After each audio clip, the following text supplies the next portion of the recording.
Good evening. This shiur Bezrat Hashem will be לרפואת דניאל אהרון בן רות and דבורה אלישבע בת שרה.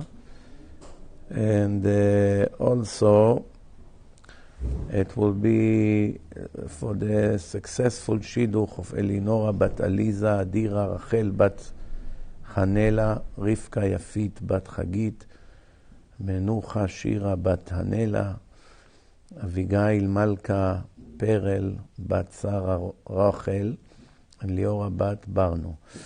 Also for Parnasa Tova. Also for the Refuah Shlema and Parnasa of Odaya bat Esther, Liora bat Barno, Nuta Moshe ben Sarah, Avram, Noah Chaim ben Yehudit, and also להצלחה in Parnasa in Tshuva of Michael ben Ari Chai. טוב. As you know, Baruch Hashem, yesterday I spoke in Queens, and we finished the lecture with something I was looking for. It was in front of my eyes, but I couldn't see it. So we'll start with that today, continue from where we left. But before that, if you remember a few months ago, I said that from the time of Trump, the Israeli internal minister was trying to get United States to agree to let Israelis come into United States without the need for a visa, just like European. Unfortunately, United States approved it, and now Israel is in a serious danger, very big danger. Unfortunately, the leader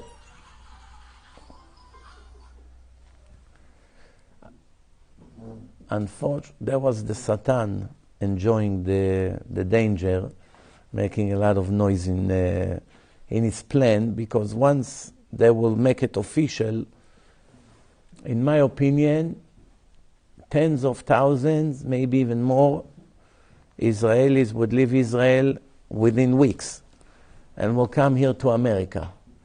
Many of them now cannot get a visa because they don't have a steady job, they don't have assets. So they go to the embassy, they are not giving it to them. Many of them do not even bother to go to the embassy because they know they will be turned down. Now everybody can get on a flight and land here and stay here forever. Start working in malls, all the nonsense, make money, which many of them do not make money over there. So we're going to lose a lot of young people in their 20s. This is people that serving in the army, going to be on reserve. They leave Israel and they come here. The last thing you want is to see 100,000, 300,000 people leave Israel, when the enemies in Israel are actually growing by the minute. It's not good. For the future of Israel is very, very dangerous. The leaders, unfortunately, most of them do not have the understanding. Even those who are righties, they're not getting the point. They're excited that people will be able to come here anytime they want without the whole procedure. But they don't understand that that's against Israel. It's not a good thing. They don't see it. Very simple. Why not? It's very simple logic. Why not? I don't know what's behind it. Maybe something still will happen and it won't happen in the end. Who knows? So yesterday I explained that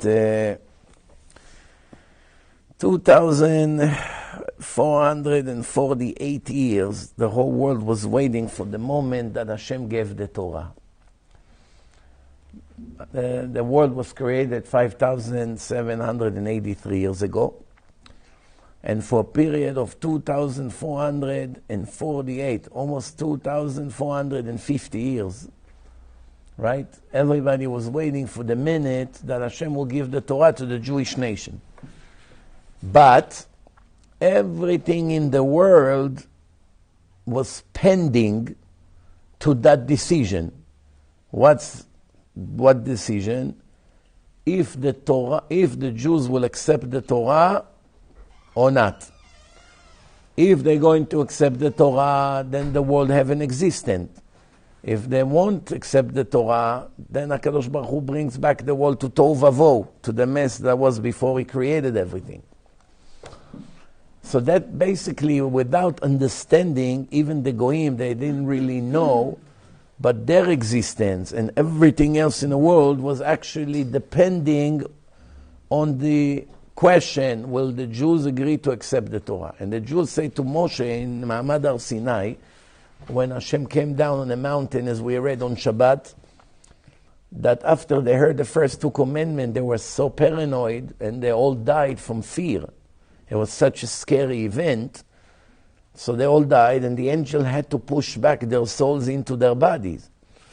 And they all told Moshe, please go up to the mountain and you speak to God, because we cannot take it. And Moshe said, Hashem is only testing you. He's not here to hurt you.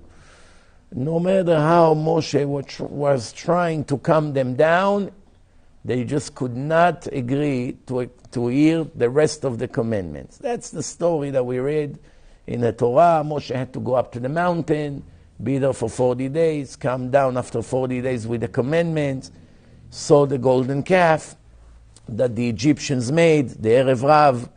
Those who he allowed to join the Jewish nation, they made a statue and they danced around it. The Jewish nation did nothing to stop it.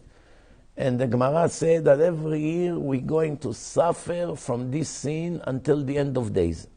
So much suffering we get from that horrible moment that thousands of people were dancing around the statue and calling it the God of Israel. Idol worship. So that's a little bit of a summary of what really happened. Once the Jews agreed to accept the Torah, later they actually started to have second thought. They started to think maybe the oral Torah is too much for us. And Hashem had to force them. The agreement is made.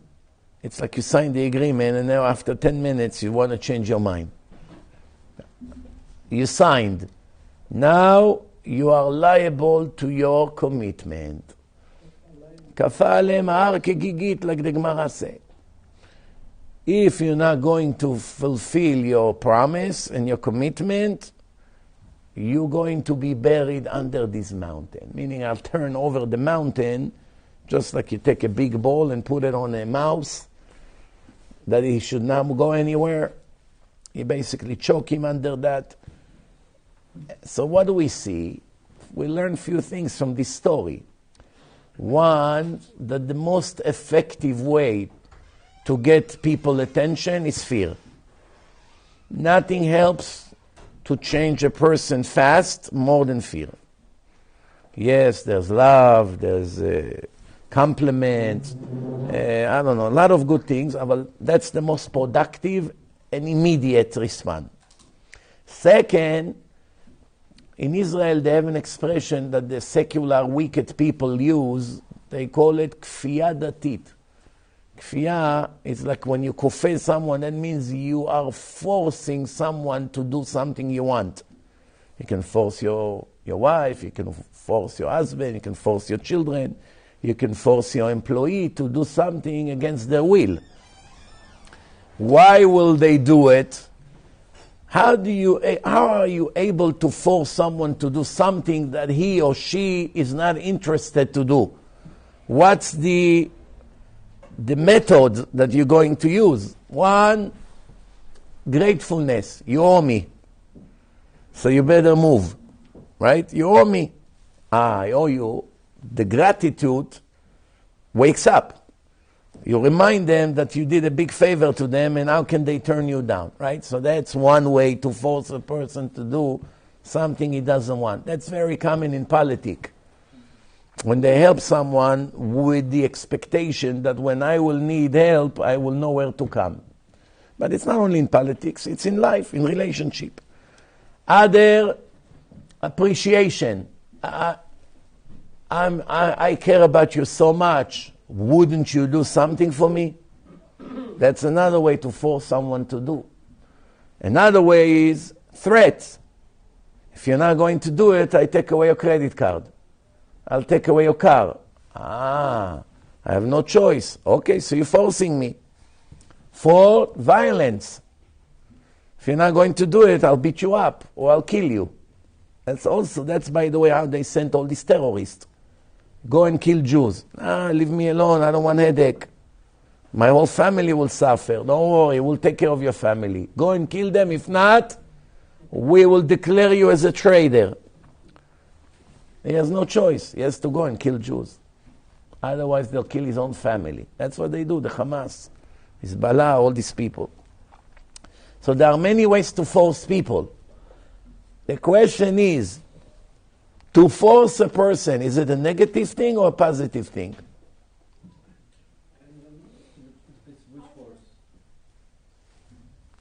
It's like asking a car, is a positive thing or a negative thing? What is it? Depends what you do with the car. You do chesed and drive people and come to shiurei Torah. That's a wonderful thing, the car. It's like your legs. Become like integral part of you. If you use the car to do bad things in it or with it, then it's a bad thing. So the car by itself does not have a status. The status is determined based on the user of the car. To force someone, the word forcing does not have a status, not a good one and not a bad one. To force is depend what are you forcing. If someone wants to murder babies in some clinic and you come and threaten them that if they do it, you blow out the building. And thanks to that, the life of 50 kids just got saved. That's a very ugly way to force someone, by threatening them that you're going to burn the building. But let's say you tried every possible way to save the life of 50 innocent babies that day, and nothing helped. Can you sit home and smoke your cigar while they're cutting 50 babies to pieces?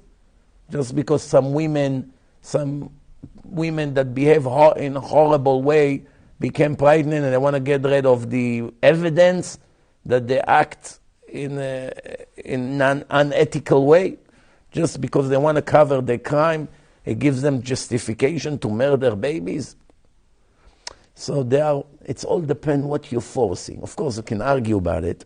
If you ask a Democrat in Israel, one of these lefties, they will think that it's a good thing to force the righties not to make modification to the justice system, because they're in control. If you ask the righties, they tell you we must force this lefty to stop being traitors. They're destroying us from inside. So it's all depend on who you ask. However, when it comes to the creator of the world, everybody has to agree that he is the only one who knows when to force, how to force, who to force, and is always right. You don't need to be a genius to understand that concept. Between people, many people have different opinions. The argument will never end. But when you read in the text of the Torah that Hashem forced the Jewish nation by putting fear and intimidate them to fulfill their commitment and accept the Torah, and the way he was using it is A, you owe me, I am the God that took you out of Egypt to be your God, I released you from slavery, I chose you to be my children, how can you be so ungrateful? 4, I'm doing you a favor and you are doing me a favor for accepting it. And 5, you must keep your promise. 5 different ways that Hashem is forcing us to take the Torah. Now, if you're smart, you say, thank you, Hashem, for forcing me to do the right thing, even though I was stupid enough to turn it down. If you're stupid, you continue to complain about it for the rest of your life. Did I conclude it pretty good or no? Tov. So now when we have an understanding, Baruch Hashem, let's see what really happened. The Gemara in Masechet Sanhedrin, page 97. The Gemara said like this. Tana Deve Eliyahu. We learn from the source is Eliyahu Hanavi. It's a good book, Tana Deve Eliyahu. 6,000 years, that's the entire world. 2,000 years, a mess. Nothing is 100% clear. There's no Torah yet. Lots of idol worshippers. Everyone believes a different cult, a different God, a different belief. So that's the first 2,000 years. 2,000 years Torah, and 2,000 years redemption, salvation, days of Mashiach. So the question is, how can we count 2,000 years of Torah when the first time that the Torah was given was 2,448 years from the day of the creation? You have to deduct almost 500 years from the 2,000 years. There should have been 2,500 years mess, 1,500 years Torah. How do you divide it to 2, 2, and 2? You get the point or no? It's a question about the Gemara. The Gemara asked the question, and the answer is Avraham Avinu, Abraham, started to preach for the first time in a history to the public about the one God, monotheism, when he was 52 years old. And this was in the year 1948, according to the creation of the world, not the counting of the Christians. So, 1948, the world is 1,948 years, plus 52 years when Abraham was born, right? 1948 he was born. Now he's 52, that's exactly 2,000 years. So really it's planting the seeds of the Torah in the belief in one God started exactly 2,000 years from the time of the creation.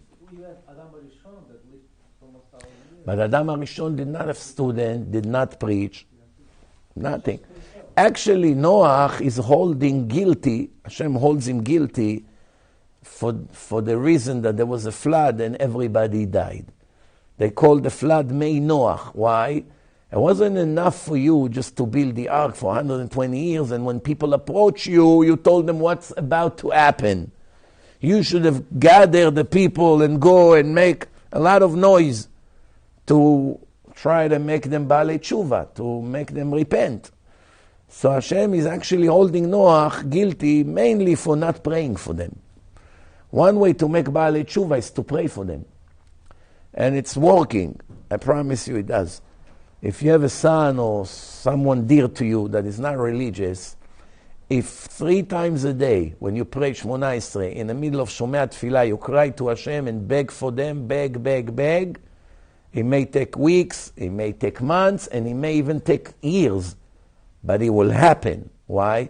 The same way that every person has a container that every time he commits a sin, he goes in and he goes up, and he can also go down, but he goes up. Every subject in life that you're praying for, every time you pray, the container is going higher, until it reaches the top. Once it reaches the top, Hashem must, with no choice, must accept your request. That's what happened with Moshe Rabbeinu in Parashat Va'etchanan. This is all foundations for life.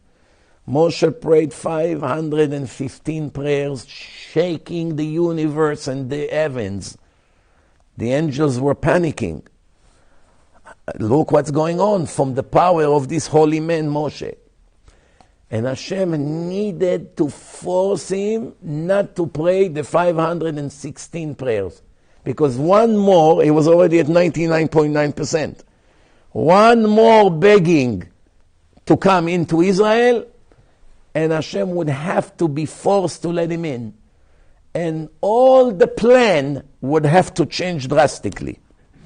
And Hashem came to Moshe and told him, Ravlach, you have enough. Do not continue to talk to me about this subject. He actually blocked his mouth by force. What does it mean, Ravlach? You have enough. Because Moshe was begging, how can you let me do everything I did and not let me enter Israel, that I can keep some of these mitzvot that you can only keep in Israel? And Hashem said to him, don't worry about that. I took it to consideration. Since everyone here is your student, and they are going to enter Israel, and they're going to keep all the laws that are subject to be kept only in Israel, every time they're going to keep those commandments, you get a credit for it anyway, like you did it. Right? Because we have a rule, Gadol HaMe'aseh, Yoter Min HaOseh. Someone who makes somebody else commit a mitzvah, his reward is even greater than the one who actually fulfilled that mitzvah. So, it's a great motivation. Make people keep as many mitzvot as possible. The more they keep, the better it is for you. And for the entire nation of Israel, and of course for Hashem. So, Rabotai, what we learn here? That you pray and you don't give up. Because every time Moshe prayed 515 times, nothing has changed. The decree is still standing. Get ready, you're going to die. And he prayed, and again, and again, and again, and again. Looks like nothing happened. 515 divided by 3, we're talking many, many months here. Many months. 3 times a day, it's 90 times a month. It's all, it's... He did it continuously, like hours No, now? he did it every time, 3 tefillot beyom. Chazal say, the Gemara say. 515. So it looked like nothing is happening. Most of us would give up after 20 times. Because we are very weak in our faith. You pray for something 20 days in a row, and nothing has happened. I'm a lost case. Hashem hates me. You know how many times people tell me that? Hashem hates me. I'm talking to the wall. He doesn't listen to me. This is, by the way, all words of heresy. Someone who pray and look for an immediate response, it's heresy. Someone that pray and believe that Hashem ignore his prayers is heresy.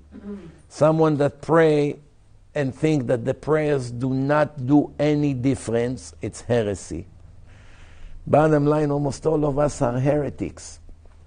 Not only the 16 wicked speakers on my list. Many of us are almost as bad as them. Why did you publish it on your website? Why did you publish it on your website? There are reasons for it. But, so now we know, we need... How do I know who not to listen to? You ask me and I'll tell you. You ask me and I'll tell you. Oh, yeah? Yeah. I didn't know. I thought you didn't want to say. So, by the way, I actually talked about every one of them in the last year or two. Yeah, but I don't know that that's the one. Yeah. So anyway, Rabotai, so now the question is, so we understand the first 2,000 years of mess, and then we understand the 2,000 years of Torah, and that means that after the destruction of the temple, which was almost 2,000 years ago, we started with the expectation for the Mashiach to come and build the third and final temple. That's why we call it 2,000 years of Geulah. So now everything is clear. So, Rabotai, we still have to ask a question. How many conditions needs to be met for a person to gain, not to learn? To learn, every fool can learn. He may not understand, but he's learning. To gain. You know what it means to gain? That everything you learn, you have it 100%. It's crystal clear. How many conditions need to be met for a Jew to have kinyan on the Torah? Yesterday I started to explain and then I lost the page. I think the reason I lost the page because Hashem had mercy on the people. It was already 10:20, and if I would find the page it would be 11:20. So after, when I was driving home, I say to myself, I guess Hashem wanted the lecture today to start with that. So anyway, Anyway, to become a king, you need 30 conditions. The Gemara say. We have 3 different crowns. Crown of being a Kohen. You don't need that many conditions to be a Kohen. The main thing, you need to be a son of a Kohen. Right? And you have to be Shomer Mitzvot, Shomer Shabbat. If you're not a Shomer Shabbat, you consider like a Goy. Doesn't help you that you're a Kohen. If you're not Shomer Shabbat, you lose all your status. And of course, you need that your mother will not be a divorcee, because the Kohen has condition who to marry. If everything is kosher, and you Shomer Mitzvot, that's it, you are a Kohen. You want to be a Kohen Gadol, you need some more skills. But that's just about it. To be a king, 30 conditions. But that's not the topic now. The topic now is Torah, because we're talking about Ma'amad Har Sinai. There are 48 conditions to become Ben Torah, son of a Torah. That Torah is your whole life. I consider myself a very lucky guy, because I have connection with approximately close to 100 people in the world that already have big kinyan on the Torah, meaning that they have nothing besides Torah in their life. That you can see every time you meet them, they only talk about Torah, they only think Torah, they behave according to the Torah, they are holy, they're not committing sins, they are pure people. They reach that level, especially for this generation, they are extraordinary. Some of them were good friends of mine before they became like that. Some of them, they were already like that when I met them. Some of the biggest tzaddikim in the world, like Rav Dov Cook, Rav Ades, and few others, my Rav Farajon, and few others. Extraordinary big Talmidei Chachamim and tzaddikim. But some of them I saw in my eyes how they became who they became. Like the rabbi that I told you that I use him to certify all the tefillin that I bring in the mezuzot and all that, because he's a top sofer and huge Talmid Chacham, and he knows all the chumrot, everything, how to make, not to make, what makes it not kosher, everything he knows. He's a encyclopedia of knowledge. He was the biggest matmid in the history of our yeshiva. No wonder in his 40s he already became Av Bedin in one of the important Batei Din in Bet Shemesh. His Av Bedin is a main judge. He is a shochet, he is a moel, he is a sofer. Everything you can be, he will be. Why? Consistency. Willpower, extraordinary willpower. No laziness. 20 hours almost a day of production. What a person does in 3 days, he will do in a day. And Hashem gives these people energy to continue. Learning, teaching. Now he opened a yeshiva for boys in Kiryat Gat. I ask myself, how does he have time to be now also Rosh Yeshiva? He's the head of the Beit Din. He writes tefillin, parshiyot, which takes hours. He makes shiurim, which is all recorded. And now he has to go and give shiurim in a yeshiva. And he has to be in a Beit Din in cases. How does he find the time for it?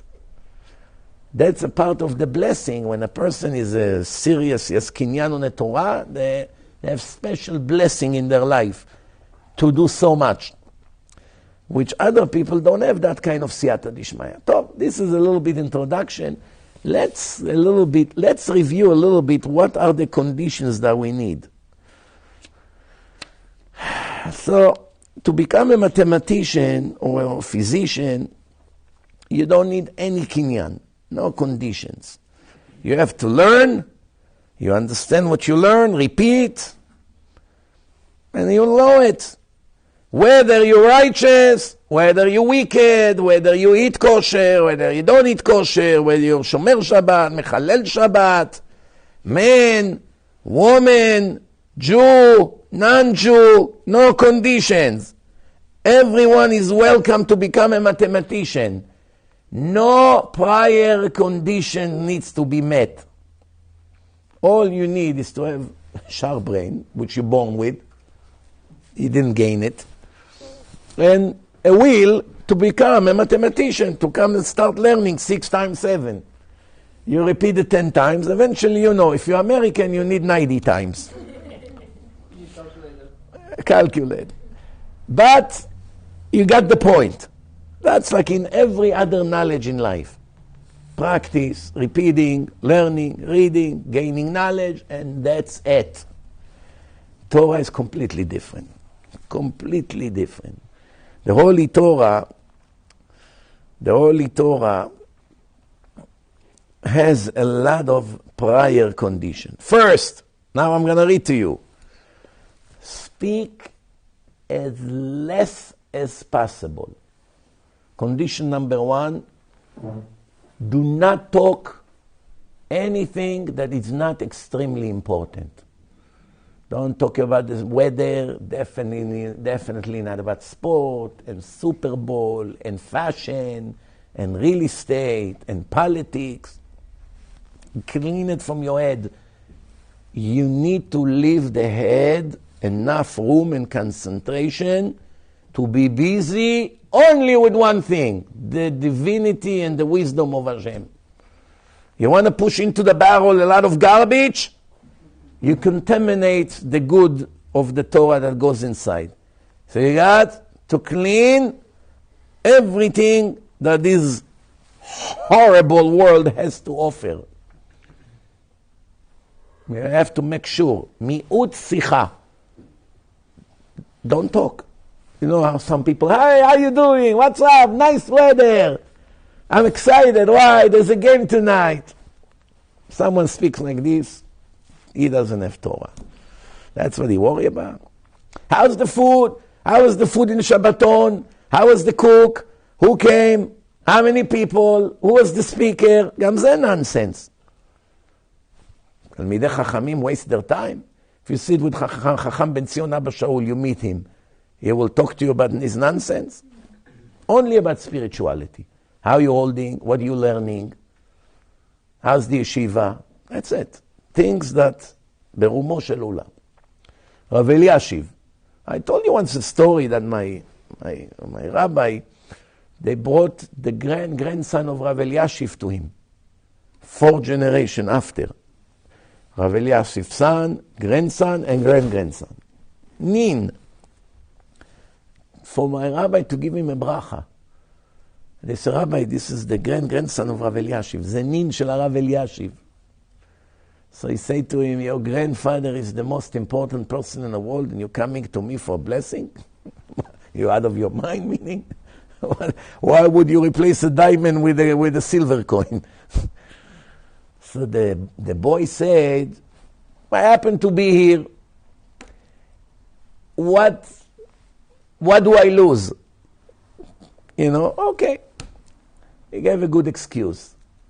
And he said to him, okay, I'm willing to give you a bracha in one condition. That you tell us something about your grandfather that we don't know already. So the guy said, you know, I'm living by him now for 4 months. I take the garbage out, I put some grocery in the house. I'm making sure he's alive, basically, if he needs something. 4 months I'm in his apartment in Mea Shearim, and he did not speak to me until now 1 word. All his head is in the Gemara, 22 hours a day. He sleeps from midnight to 2 a.m., and he was older than 100 almost. When this story happened, he was probably around 98. He passed in 101, 101. So he was much the last years of his life. He's almost 100 years old. You can see on YouTube, someone filmed him. He learns 22 hours a day, and 2 hours he sleep. Can you function on 2 hours sleep at night when you are 30 years old? How many Bachurei Yeshiva can function on 2 hours a night? You know what would happen to them? At 10:15 already, they'll be snoring on the table. What happened, Moshe? I had a rough night. I slept only 5 hours tonight. I can't concentrate. Okay, let me make you another 3rd cup of coffee. Siyata Dishmaya. Someone who gave his life for the Torah almost 100 years, has special help from Shamayim to stay up. Do you know the people in their 70s, as soon as they sit in front of the TV, 20 seconds later they begin to snore? You know that? It almost happened to everyone. So he told him, 4 months I'm there. He did not speak to me anything. That's how his mind is deeply in the Torah. Even when I speak to him, I ask him things, he's not here. I have to guess what really he would like to do. That's it. So the answer, first condition, mi'ut sicha. Second, mi'ut ta'anug. Already all of us went to the garbage. We strike. What is it? Strike 1, strike 2. מה זה מיעוט תענוג? You do not want any pleasure, physical pleasure. How many religions, forget about secular and goyim, I'm not even asking, let's not waste our time. Religious, religious. How many religious people you can point at that do not look for pleasure every minute of their life? Forget once in a while. Every minute of their life.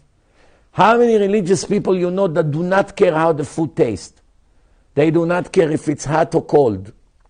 They don't care if it's from today or from yesterday. Or they take it from the fridge and they eat it and say, let me warm it for you. No need. I'm just eating to survive. I don't care if it's tasty or not. How many religious people like this you know? Hard to find. How many religious people you know that never takes vacations? In America, do you know one? Never go to vacation. No vacations. How many religious people you find that they don't care about what they wear? Good quality, bad quality, pretty, not so pretty, jacket, wrinkled a little bit. Who cares about this? Or what kind of watch they're going to have? Or how comfortable the car would be? And how great is the shower? And the pressure of the water? And the furnitures in the house? And how many you know that do not get upset when the furnitures get scratched? Or there's a leak and all the walls became dirty? And maybe there's some molds here and there? And maybe something just broke? How many you know? Do you know that many? How many religious people you know that function normally in a 90 degrees with 100% humidity without AC? Do you know how many? So the answer is, the second condition already put almost all of us out of commission. What is it? Mi'ut ta'anug. A little bit is allowed, a little bit, especially Shabbat, Yom Tov. Yeah, you have to enjoy. Hashem wants you to enjoy. But in general, the rule is, whatever food will be in yeshiva, it's the same for me. When you serve nice grilled chicken or steak or great salmon or whatever, or when you serve a stale spaghetti, cold, no taste, nothing, noodles, or rice with nothing, or cold fish, or even gefilte fish. I'll take it. Why? I just need to survive. I eat to live, not live to eat. Right? So, third condition, humility. Anava. You're completely down to earth. People praise you. People curse you. People spit at you. None of it make any impression on you.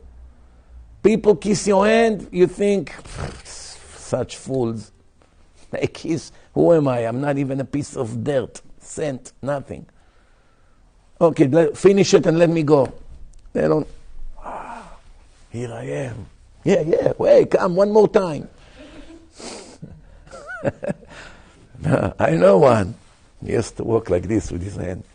That's why Hashem buried him. He used to come like this with his special custom. Walks like this. If you are like this, usually you speed your burial. You're full of show-off and pride. So, what does it mean humility? Not just pretend that you're humble. That Hashem can dig into your heart and see into your mind what you really feel. Going like this with your body is bending down, like, woo, I'm so humble, please sit, why are you standing? But then if someone did not get up, it burns his heart. You know what I mean or no? When he comes into the place and everyone rise, hey, don't rise, next time you can sit. Next time when he come and they won't rise, whoa, what's going to happen in his heart? He told us to sit. You're not supposed to listen, you fools. Do you understand the point? When you come to kiss his hand, it's going to pull the hand. Oh, I'm down to earth. I'm not looking for it. But if next time you won't come to kiss his hand, he's going to put such a curse on you, you better run faster. There's a lot of fakers like this. I find them from time to time. So, humility, meaning no matter how genius you are, no matter how much Torah you know, you still know you're worth nothing. Why? Because you can always compare yourself to others. Let's say you know a lot of Torah. So, who am I, Rav Eliashiv? I'm not even 1% of him. So there's nothing to be proud of. And let's say you became Rav Eliashiv, let's say, there's probably never going to be another Rav Eliashiv in the world or Rav Ovadia, but let's say you became Rav Eliashiv. Rav Eliashiv couldn't serve tea in a yeshiva of the Rambam. What's to be proud of? And let's say you became the Rambam. No, so the Rambam couldn't enter the yeshiva of one of the Amoraim. If you ask the Rambam is such a chacham. What chacham? If they let me clean the bathroom of Rabbi Chia or kol Tanaim or Amoraim, you know how lucky I would be? Well, you the Rambam, what are you talking about serving tea and cleaning bathroom? In their humility, they would understand. Think about it. The Rambam is the biggest posek in the last 1,000 years, and you know what he was doing 6 days a week? Taking care of anti-Semite Arabs. Yes, that's it. He writes, today I did not have time all day to eat. I needed to ask the Sultan, meaning the king of Egypt, if I can have 5 minutes to eat my sandwich. Think about it. Imagine now Rav Ovadia Yosef, the glory of the generation, sits in a doctor's office all day and taking care of Ahmed and Mustafa and Saeed. They come, take your shirt off, cough, cough, open your mouth. Tov, I'll make you special leaves, this, grind it, put some garlic. Ahmed, take it 3 times a day. Imagine this. What kind of humility you need to do such a thing? Was he forced to be the doctor? Once they found his skill, can you tell no to an Arab king? Good luck with that. So, humility, we got the point. Next, דיבוק חברים. מה זה דיבוק חברים? Don't be a lone wolf, what they call it? Lone wolf. Oh, I was right. No, Baruch Hashem. Meaning, where are you? I isolate myself from the community. No one is to my level, no one is my style, I don't want to do things together. Leave me alone, I want to be in my own corner. Meaning, there is an expression in the Torah, נושא בעול עם חברו. Participating in carry the weight with your friends. There is something to be done, you want to help. נושא בעול עם חברו. So that's also another condition. So, you know, of course we don't have time to read to you all the 48 conditions, אבל one thing you have to know, if you meet the 48 conditions, the Torah chase after you. I want to be your wife. Take me, please, I'm begging you. If you don't, the Torah does not want you. Would you marry me? Find someone else. Leave me alone. No, please.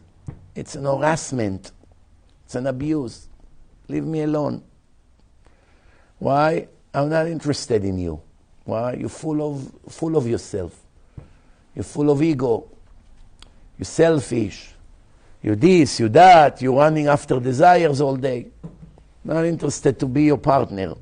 That's what it is. The Torah does not accept him.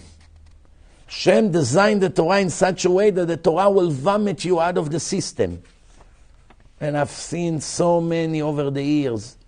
They had a very good brain, very good brain, great potential, and Hashem wiped them out. What happened with all the learning? Nobody knows who they are, no one will ever know. The next amount of time, they didn't make it. והתורה נותנת את עצמה רק למי שראוי לה. התורה נמסרת, take me please, I'm begging you, take me. Only to someone that deserves it. Like the daughter of the queen, of the king. 1,000 people want her. She said, only him I want. For you, I'm all yours. You, get out of here, get out of here, get out of here. She can choose who she want to marry. That's the same thing the Torah. The Torah doesn't take anyone. Just if he meets this condition. Now, Rabotai, we're going to learn a big secret from the holy mouth of the Or HaChaim HaKadosh. Rabbi Chaim ben Attar, 300 years ago. From Morocco. Morocco produced, in the last 1,000 years, a lot of big Chachamim. And a lot of holy people. None of them was the Or HaChaim HaKadosh, the Chida, the Rif, one of Gdolei HaRishonim, and many others. The Abu Chatzera family, Pinto family, a lot of Baruch Hashem, Chachamim and Tzadikim from Morocco. Some of them are more famous, some of them are not as famous, but also were very big Chachamim. So he was one of them, Rabbi Chaim ben Attar. And what does he say? He said the 48 conditions to gain the Torah can be divided to 3 categories. 3 categories. The first category all connects to the efforts of trying to gain Torah. You need to put your life into it. Every inch of your effort. Sleep very little, work very hard, repeat, avoid all kinds of things to focus on your target. You don't care about the condition, hot, cold, comfortable chair, not comfortable. None of these things. I am a servant of the mission. With no rifyon. Nothing spoiled should be about you. You focus and you're consistent. Like, what's the best example in the past generation? Who's considered someone who learned until the last breath of the day, the last gram of existence that he had, he was using for Torah. Who? The Chazon Ish.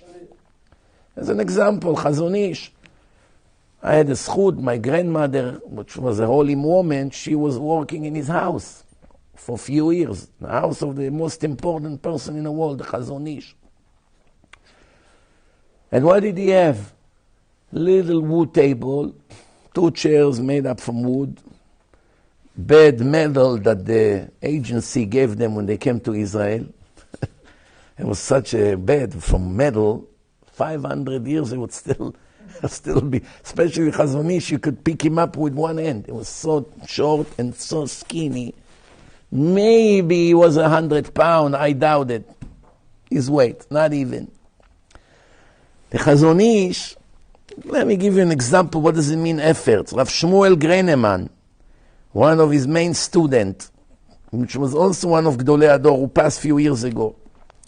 When they were still in Vilna, the Chazon Ish was staying in their house in Vilna and learning in a room. One time they heard noise, something falling on the floor from the room of the Chazon Ish. They ran to the room, opened the door, and they found the Chazon Ish laying on the floor. What happened? They asked him. Rabbi, so everything is okay. I just did not calculate correctly the distance between the chair to the bed.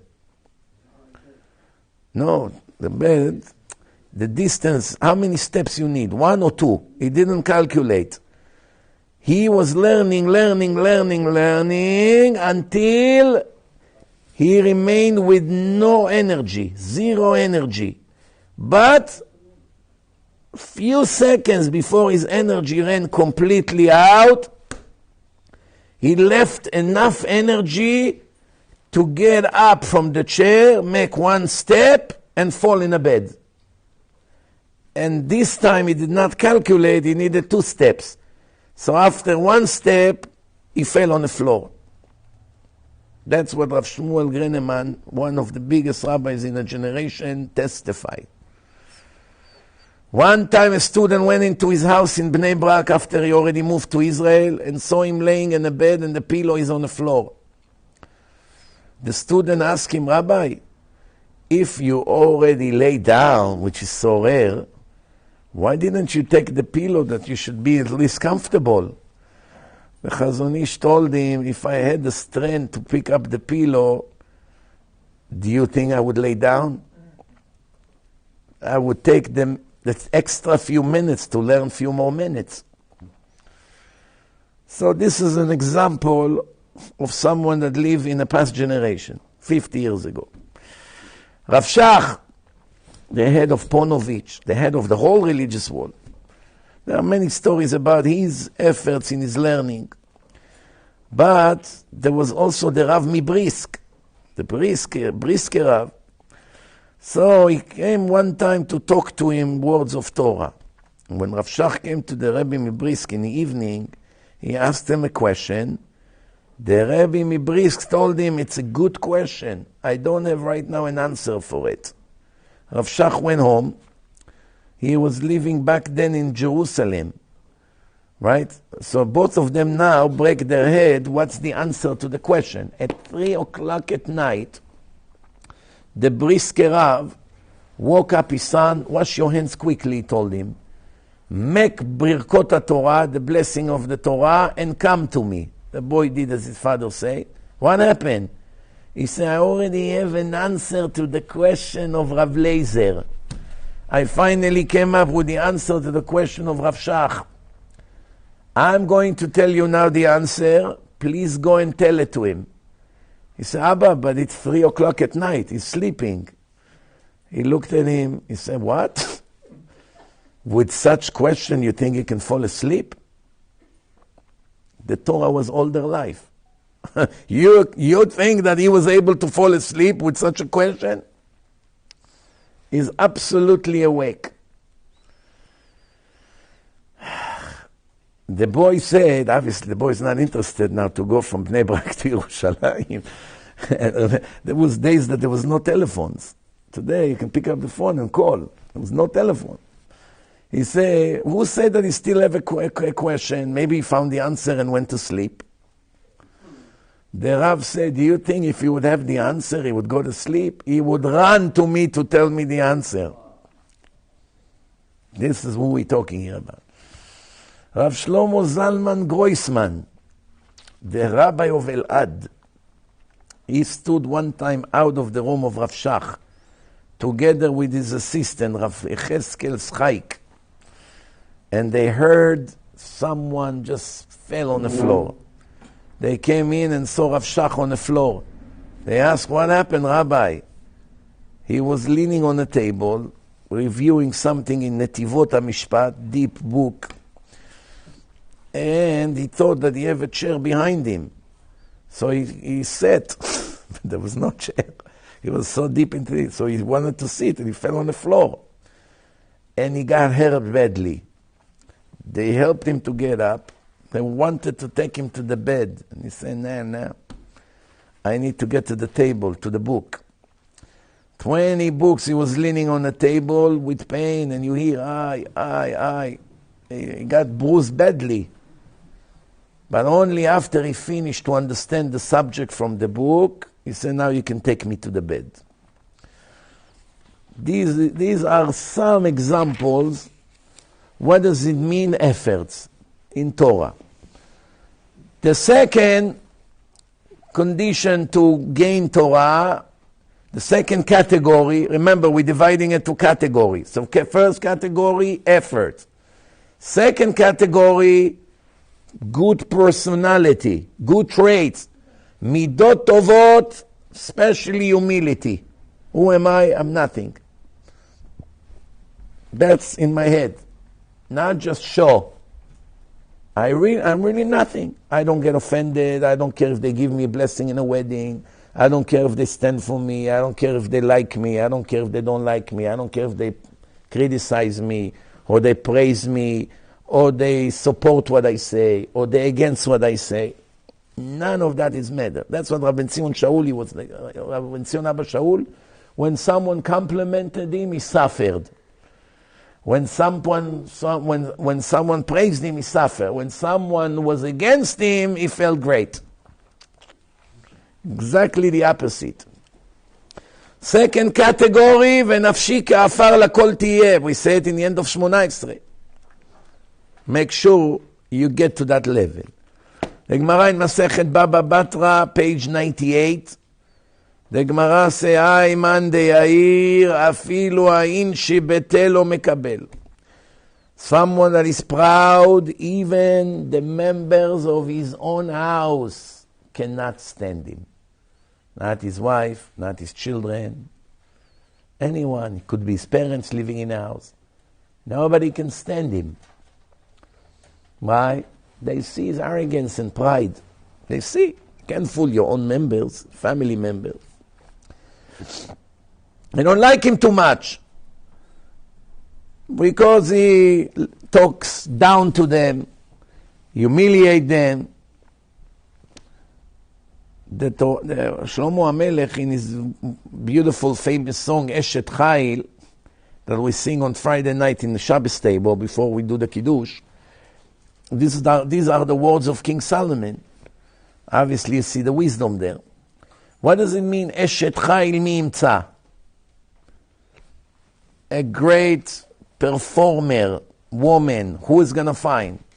Who find a perfect woman like this? Effort, hard work, intelligence, wisdom, modesty, everything in one woman. Eshet Chayil is actually the Torah. Chayil, how much is Chayil in numeric value? 48. Eshet Chayil, Eshet, like I say, you want to marry the Torah should be your wife. You need 48 conditions to meet for her to accept you. That's the secret of this song, Eshet Chayil mi imtza. We sing it to the wives, and the wives are, wow. But Shlomo HaMelech had something else in his mind. So, custom is to sing for the wife. What are you going to sing for the Torah now on Friday night? They have to sing to the wife. So, Eshet Chayil zo HaTorah, Chayil Gimatria 48. Hint to the 48 conditions that the Torah niknet bהם. אדם יאיר אינו מתקבל אצל אשת חיל. A proud person is not accepted by Eshet Chayil, by the Torah. If he learns Torah, the Torah push him away, vomit him, leaves him. He can learn Torah. He can even remember what he learns.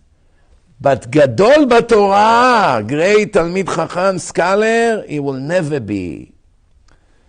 And then you know what happened to this kind of people?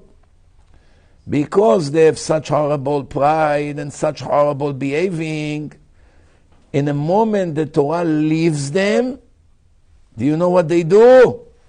They talk about 5G and Illuminati. You know this kind of people? Conspiracy theories all day. All day. UFOs, they're occupying the world, get ready. The government knocked down the Twin Towers. They killed 3,000 Americans. You don't know. They're filming you. They want to put chip in your head. They're going to know where you are. They're watching you. If you were someone important, no, I understand why they put $1 billion satellite to watch Moshe from Flatbush. Moshe, what happened? Shh, they're watching. Usually it's schizophrenia. Schizophrenic people or people that smoke a lot of grass or take other drugs, they become paranoid. That's a sign of paranoia. Today there are so many crazy people that 99% of the day they spend on that conspiracy theory that the government are here to kill them, and they record what they do, and they check, and you know. No. Okay, so when an ordinary person become crazy like this, and all day talks about vaccines and this, and Bill Gates is the new Hitler, and Illuminati, they want to dilute the population, and you know, all these things you hear. Even if some of them happen to be true in the end, in general, you have the same type of people that they all fall into that category, that it's all they talk about. They are 100% OCD about these things. And they constantly repeat the same thing. Repeat. They need to take medicine, Rabbi. I don't think medicine will help them.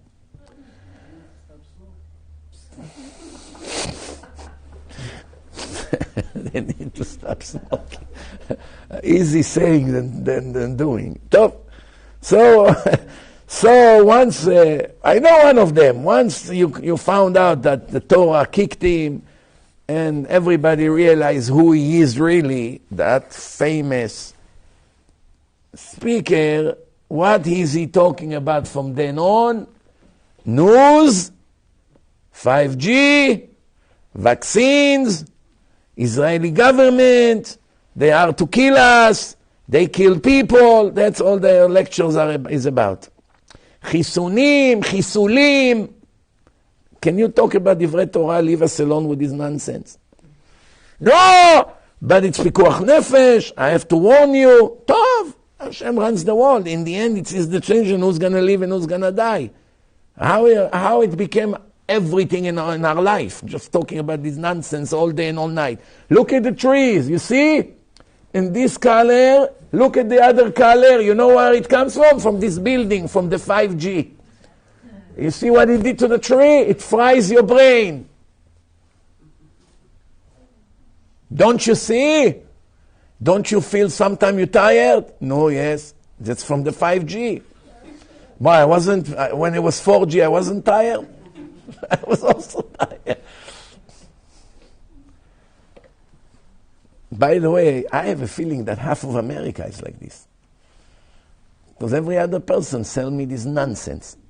Do you believe that there are people who still send daily about the chisunim? Until today. They're still in a COVID vaccine. Enough with this already. Give us already a break. No. Such an obsession. But why is it? Is it like... That's the way the Satan grab a person. He has like a hook. You know how you catch the fish? How do you catch the fish? You throw some bread, they all come. Shh. The Satan, he has his tricks. So, once the Torah vomit a person, that's what he's busy with. So to be Gadol BaTorah, you need midot tovot and humility. Rav Chaim Volozhin say, why it's hard to find people today that reach the level of Moshe Rabbeinu. Rav Chaim Volozhin had the best rabbi a person can ask for. Who was it? The Gaon Vilna, the Vilna Gaon. It's not a human being, it's an angel. Gaon Vilna. There's once in 1,000 years, maybe there's a soul like this comes to the world. And obviously understood that as great as the Gaon Vilna is, we can't put him in the same sentence with Moshe Rabbeinu, right? So he's talking about Moshe Rabbeinu. Why we don't have in our days, this was 100 years ago, 200 years ago, 200 years ago. Why don't we have people in the level of Moshe Rabbeinu today? He asked. And knows the Torah just like Moshe knew. The answer is because there's nowhere in the world anyone that is humble like Moshe Rabbeinu. And that's why nobody gets to that level. Because there are billions of levels of humility. Same thing in pride. You have a regular proud and you have egomaniac. That's everything in his life is around him. If someone says something about him, he will hate him for 30 years. Okay, let go. No, I'm going to show him. 30 years already. Well. Imagine that your husband becomes someone like that. You know these people that must say the last word? Never going to end. The argument will go on for years until they have to say the last word. So what do you do with people like this? Tell me after the lecture. I'll ask me after the lecture. I'll tell you what to do with it. Why come people say Moshe will come to Moshe? That's an expression. No? It's not the words of Chazal. No, I didn't say it's Chazal. Yeah. They want to talk about Rav Moshe Feinstein that was such a giant chacham. So they say, Mi Moshe ad Moshe lo kam ke Moshe. And the Rambam also. And everyone that his name is Moshe and it was a giant chacham, they say the same thing. You can say it about many other people. Yeah. So the bottom line is, everyone in his level, it's also depend on a generation.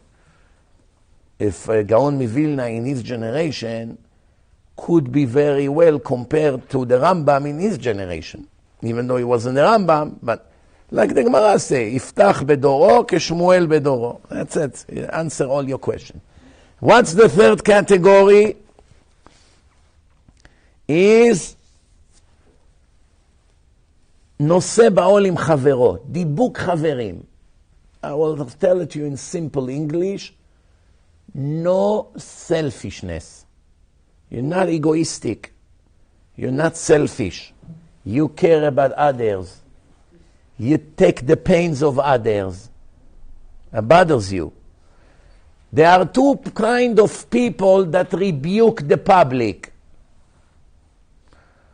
I give you a mashal, you get the point. Two are doing the same job. A housewife and a cat. Both of them are busy with killing the mice.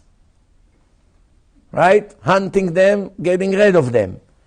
But each one of them have a different ideology. The wife does not want mice in her house. She would prefer that they won't come, that she doesn't have to kill them and run after them.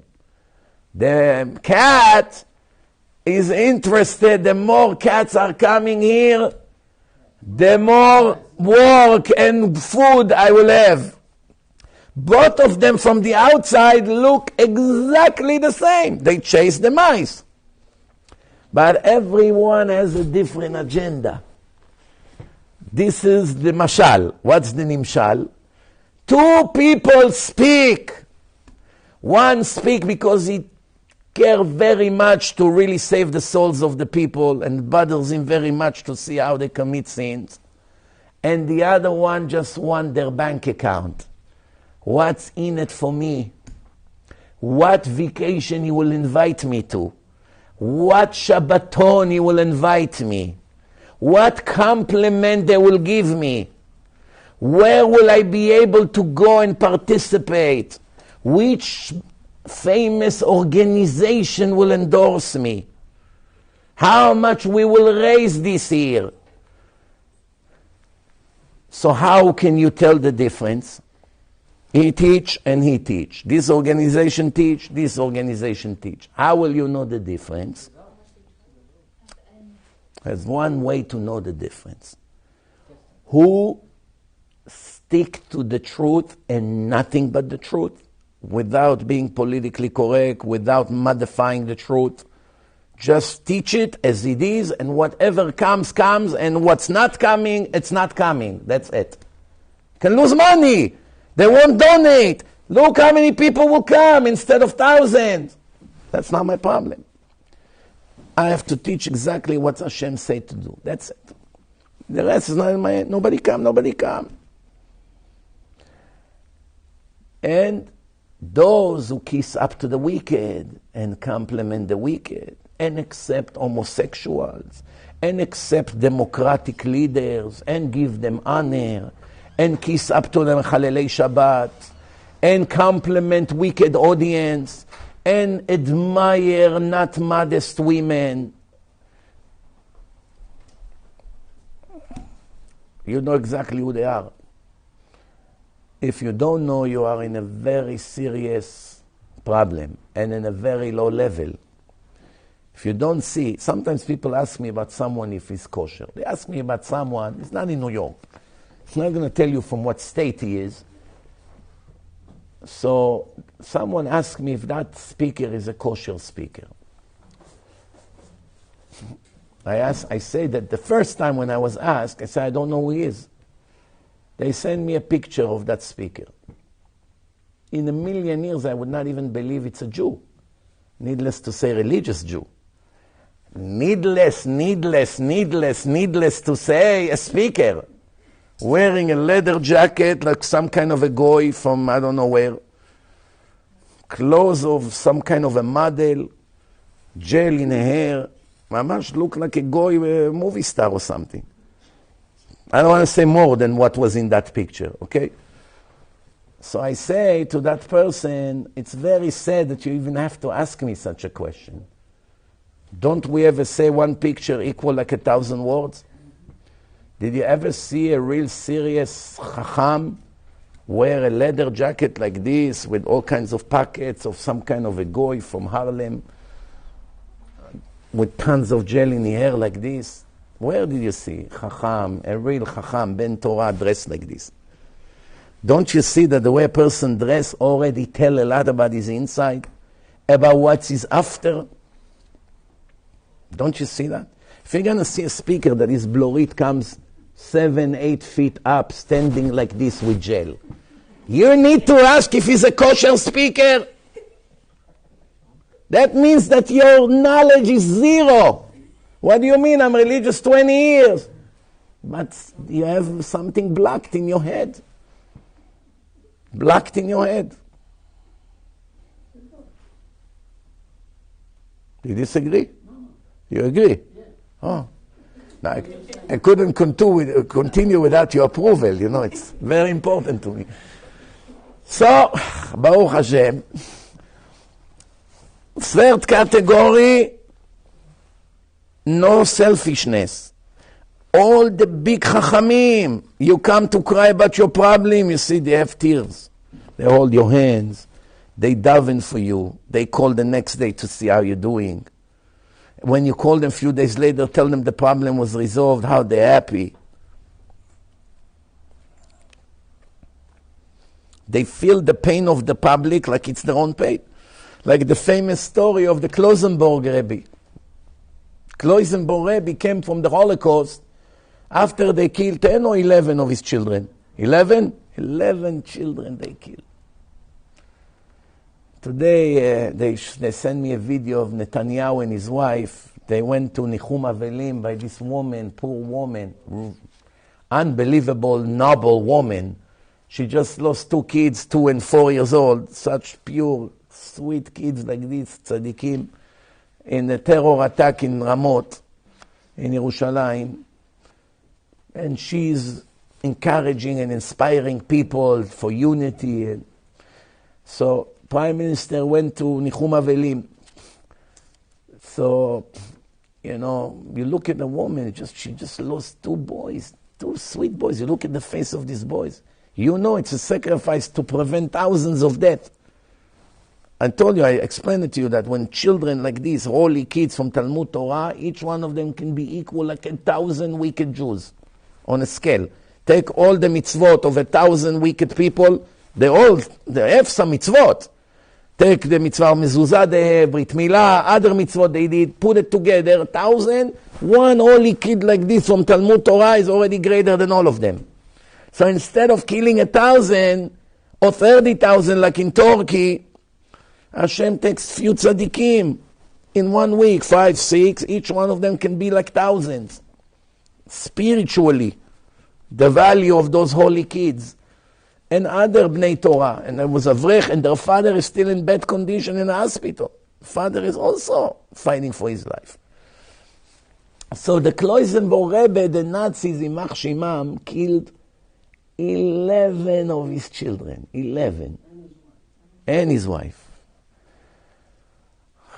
How many people would be able to survive another day and not be in a bed in a mental institution for the rest of their life? 1 out of billion, not million, 1 out of a billion people. Take 1 billion people on earth, tell them you're going to lose 11 children, and we want you to function as usual. No one would believe it's possible, but he did. And now on the way to the United States, they arrive here to the port in New Jersey, and he decided to start a new community in Union, New Jersey. Union. It started in Williamsburg? Lee Avenue in Williamsburg. And then they moved to Union. Thank you for the correction. You got the point. So one man came to cry to the Rebbe that the Nazis killed one of his sons. And he started to cry with him, and they both crying like this for half an hour. Then that person said to the Rebbe, wait, why are we crying for me? We should cry for you. I lost 1 child, you lost 11. You are much more miserable than me. He said, God forbid. I'm not miserable. I'm very happy and very lucky. So wait a minute. What's this hypocrisy? I come to cry about 1 kid and you cry with me. And now when I tell you we have to cry for you, you say, no, I'm perfect. How is it going? So he said to him, when people come to me and I see their suffering, I cry for their suffering, not for the reason of the suffering. You cry because you lost your child. For me, I know soon I'm going to see my children in heaven. It's just a temporary timeout. Whatever Hashem does is for the good, and I live by it. That's why nothing can break me. I lose all my money, thank you Hashem. I lose all my children, thank you Hashem. I lost my house, thank you Hashem. I'm freezing in the street, thank you Hashem. I'm eating from donation, thank you Hashem. For sure it's for my own good. He lived by that. So it didn't break him. Same thing Rabbi Yochanan in the Gemara. All his children died. And he only lost his mind when his Chevruta Rish Lakish passed. We didn't have who to learn Torah. That's when he couldn't take it anymore. Take away my Chevruta, that's what we have the expression, or Chevruta or Mituta. Or Misusa. Right? That's Misusa. So, anyway, Rabotai, so he said to him, I see how much you suffer for that kid that you lost in your level. I cry with you because I see a Jew in pain. It breaks my heart. It doesn't matter that you are in pain for something that deserve to be in pain for it or not. Sometimes people come and cry, Rabbi, don't ask what happened. Wow, don't ask. What?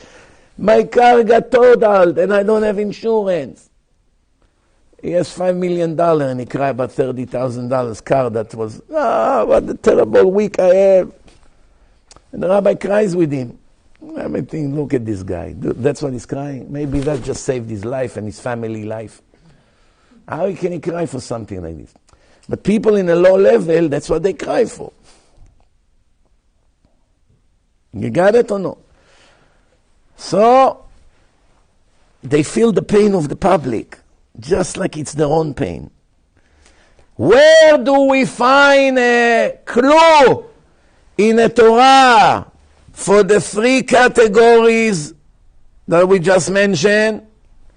In one pasuk, Vayis'u mirefidim, you have to stay away from Rifyon. Refidim, it's called Refidim. The Chazal says, שרפו ידיהם מהתורה. Refidim, it's the opposite of effort. What's the right word in English to the opposite of someone who puts all his effort in a target? Huh? What's the word in Hebrew? Laziness or negligence. I don't know. Something, you got the point.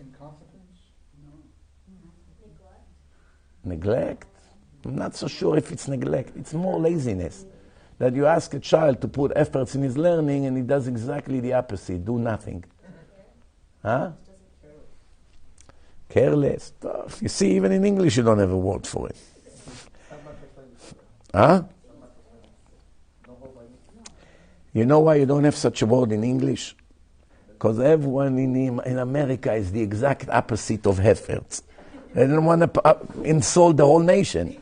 They just didn't have a word in their vocabulary about it. Otherwise, how can you not have a word for such an important term? Anyway, so Refidim, Rifyon. Rifyon means the opposite of effort. Rifyon, Rafu Yadav. Your hands became weak. Do nothing. Chasar onim. But the Pasuk continue, Vayavoru midbar Sinai. They came to the desert of Sinai. Desert is a sign of humility. There's nothing there to show off. Nothing, down to earth. Vayachanu b'midbar. They parked in the desert. Desert is the sign of humility. Like Avraham Avinu said, Anochi afar va'efer. I'm sand. Dust, nothing. Dust, it's a sign of humility. Vayichan Sham Israel, and the nation of Israel all stop there, united, not selfish, everyone together, everyone care for each other. כאיש אחד בלב אחד, the Gemara say. What was unique about the Jewish nation at that moment? There was unity. One heart, one person. Today, the exact opposite. Look what's happening. Anarchy. So much sinat chinam. So much lies. So much fighting against the regime, against the new government. The lefties can never take a loss. Never. They will use the propaganda in the lefty channels, the media. They will threat. They will try to terrify your life. They will send you police. They will make threats. They will make demonstration. Violence. Non-stop harassment. That's the lefties, the wicked lefties. What we call Democrats. Same thing in America, Europe, Israel, same story. Same lady with a different dress. Today she's French, tomorrow she's American, the next day she's Israeli. The same Democrats, same lefty, same Erev Rav. I spoke today to the member of the Knesset. She's great. It's really great. Deserve admiration. She gives such amazing speeches. Such a very good heart for the Torah, for Judaism. She gave a speech today, basically word by word, and everything I told you in the last 20 years. Everything consumed in 10-minute speech. Who is the biggest enemy of the Jewish nation? The Israeli Supreme Court. I've been telling you. Who is the number one who created all this dictatorship of these lefties, destroying religion, destroying holiness, promoting abomination, helping Hamas, destroying everything in Israel? Aaron Barak, Shem Reshaim Yirkav. No one ever made a bigger damage to Israel, even in a time of Antiochus. That's the number one enemy of the Jewish nation, perhaps in the history of the world. And you know what? Yesterday they published an interview with him on television. A secular host is interviewing the president of the Israeli Supreme Court, and guess what? He asked him, Mr. Barak, in the Declaration of Independence of Israel, they wrote that Israel have to be and remain democratic Jewish state. This was written 75 years ago or more. Jewish democratic state. That's how we want our country to be. Not dictatorship and not a country of many nations. It's a place for the Jewish nation that they return after 2,000 years to their homeland. So even those communists, Ben Gurion and their friends, wanted Israel to be a place for the Jewish people, not for their enemies. They were not religious, but they know the only way to keep Israel as a place for the Jewish people is to call it Jewish democratic. Otherwise, if you take the Jewish out, in 3 generations, nothing will be left. It will be another country like New York. Every person on the street is from a different country. Nothing here is American. Look at the streets of New York. Look at all the people walk around. This, that, Europe, Arab, Persian, Indian, Pakistani, Irish, Italian. Non-stop. So he asked him, Mr. Barak, Judge Barak, Your Honor, which one of the two you are more, democratic or Jewish? You say to him, democratic. He said to him, and what about the Jewish? It's a part of the foundation. He said to him, unfortunately, I don't have any knowledge in Judaism. So what about Gemara? Nothing. What about Mishnah? Nothing. What about Halacha? Nothing. Did you learn some Gemara? Very little. My knowledge is almost zero. He said in a speech, I don't know anything about Judaism. I should have known, but I don't. Then the guy asked him, do you believe in God? No. It didn't take him 1/10 of a second to answer. Zero hesitation. He's programmed like a robot. No. Do you believe that he doesn't believe in God? We'll get back to this question in a minute, because a month earlier he put tefillin. Somebody came to him and convinced him to put tefillin. If you don't believe in God, why are you wasting 10 minutes of your time putting tefillin in front of a camera? So he said to him, how can a person be the head of the court and designing the Israeli constitution, taking it over, when you have zero Judaism and only democratic in you? It's going to affect your ruling. What did he say? Absolutely. My rulings and me are one thing. There's no way to differentiate between them. Meaning he admits that every one of his decisions are basically political ruling. Hating Judaism because he doesn't even know what it is, and always go with anti-Judaism, and that's why all his rulings are against Hashem. Now I want to ask you a question. A person that you ask him, do you believe in God? And he say no. There are 2 possibilities how to define him. One is a big liar. 2, a lunatic. Complete crazy person that is not responsible for his actions. Why there is no third option? That those are the only 2 options. Either a big liar or completely mad, crazy, madness. Why? If he believes in God and he just say no because he wants you to leave him alone, not to ask him more questions why you're not religious, so he's a liar. He's lying. Maybe he's embarrassed from his lefty friends in the court, all the other wicked judges. So he doesn't want to say, I do believe in God, because that's not in fashion. It's primitive. Huh? You, the big judge, believe in God, but you, like this religious, crazy, black fanatic?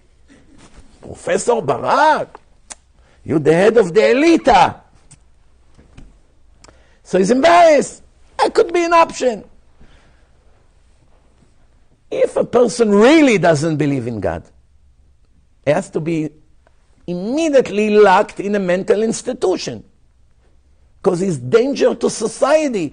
Needless to say, he can never be a judge or any leader.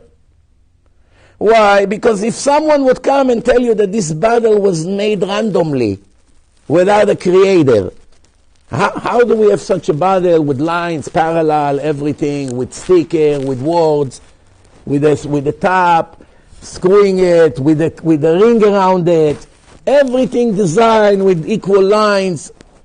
What does it cost? Not even 1 cent in China to make this battle. The question that I have is, if one human being would stand in front of the world and say, Rabotai, I walk by the garbage can on the street and there was such an explosion and look what came out. What would we say about this person? It's Meshuga. I don't want a friend like this. I don't want to stand near him. Please don't bring him where we are. It's crazy. To say that the brain was made like that is 1,000,000 times crazier than a battle. And to say that the whole world was made like that is 1,000,000,000,000 times crazier than the brain. Someone like this can be the head of the Supreme Court? He should be the head of the Supreme Dogs. And you know what? I'm sorry from the dog. I apologize. I insulted them. It's an insult for them. Because the dog recognizes Hashem. The animals in time of trouble look up to the sky. And that's the sad truth we live in. This person took over Israel 30 years. Now you understand why you have all this abomination and parades and why the Hamas murdering us every hour and why they could not complete the wall around Israel that would save the life of hundreds of people or thousands. And now you know why they want to push Hametz in Pesach into the hospitals and why all the school teach about gays from morning to night. And they bring all kinds of transgender to brainwash the kids. And from a very young age, they already allow kids to change their sex without their parents' consent. And now you know why an Israeli soldier who shot a terrorist that walks in the street with a gun and shoot people, he goes to jail for shooting the terrorist. Now you understand why every one of the rules is worse than the rules of Sodom and Gomorrah. What's the logic behind that, Rabbi? All illogical. Now he's asking a very naive and good question. Naive, but good. Why naive? Because the answer to that is pretty obvious. But I'll help you out with that. The world, I made a lecture about it. You really need to know this lecture by heart, or at least the concept of that lecture. The lecture is called Soldiers of Hashem versus the Soldiers of the Satan. If you didn't get that, that's what I told the member of the Knesset. She's a minister. She gave such a wonderful speech. And I told her, everything you say, if I could frame it and put it on a wall, I would.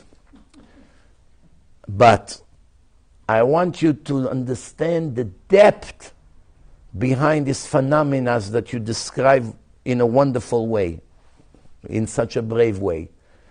And I told her, we are not fighting now in Israel if we will be able to eliminate the power of the Supreme Court from the dictatorship they force on us or not. That's not really the argument here. We are now fighting the last and final battle. If Judaism will stay in Israel or will be destroyed, like the Greeks wanted to do. If we will complete the modification of all these communist, lefty, anti-God rules of the Supreme Court and the rest of their judges who took over Israel, we will be able to revive Judaism, hopefully in the next few years, bring it back, and try to eliminate as many damages as these wicked people did. If we will not be able to do the reforma in the court, there is not going to be any more Judaism in Israel in the next generation. It's all going to be over. Nothing. Why? We are now not fighting a political argument here. We are now a war with Hashem and all his followers against the Satan and all his servants together.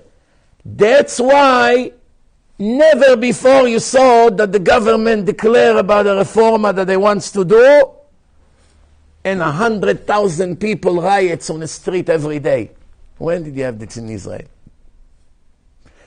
The reason is because the Satan had one main weapon, a nuclear bomb, Israeli Supreme Court. That's his best commando unit. Everything the Satan wants to do to destroy the world and holiness, immediately sends it to the Supreme Court and they stamped it. Now they are about to lose that weapon. If the Satan lose the Israeli Supreme Court, it's a deadly bomb to the face of the Satan.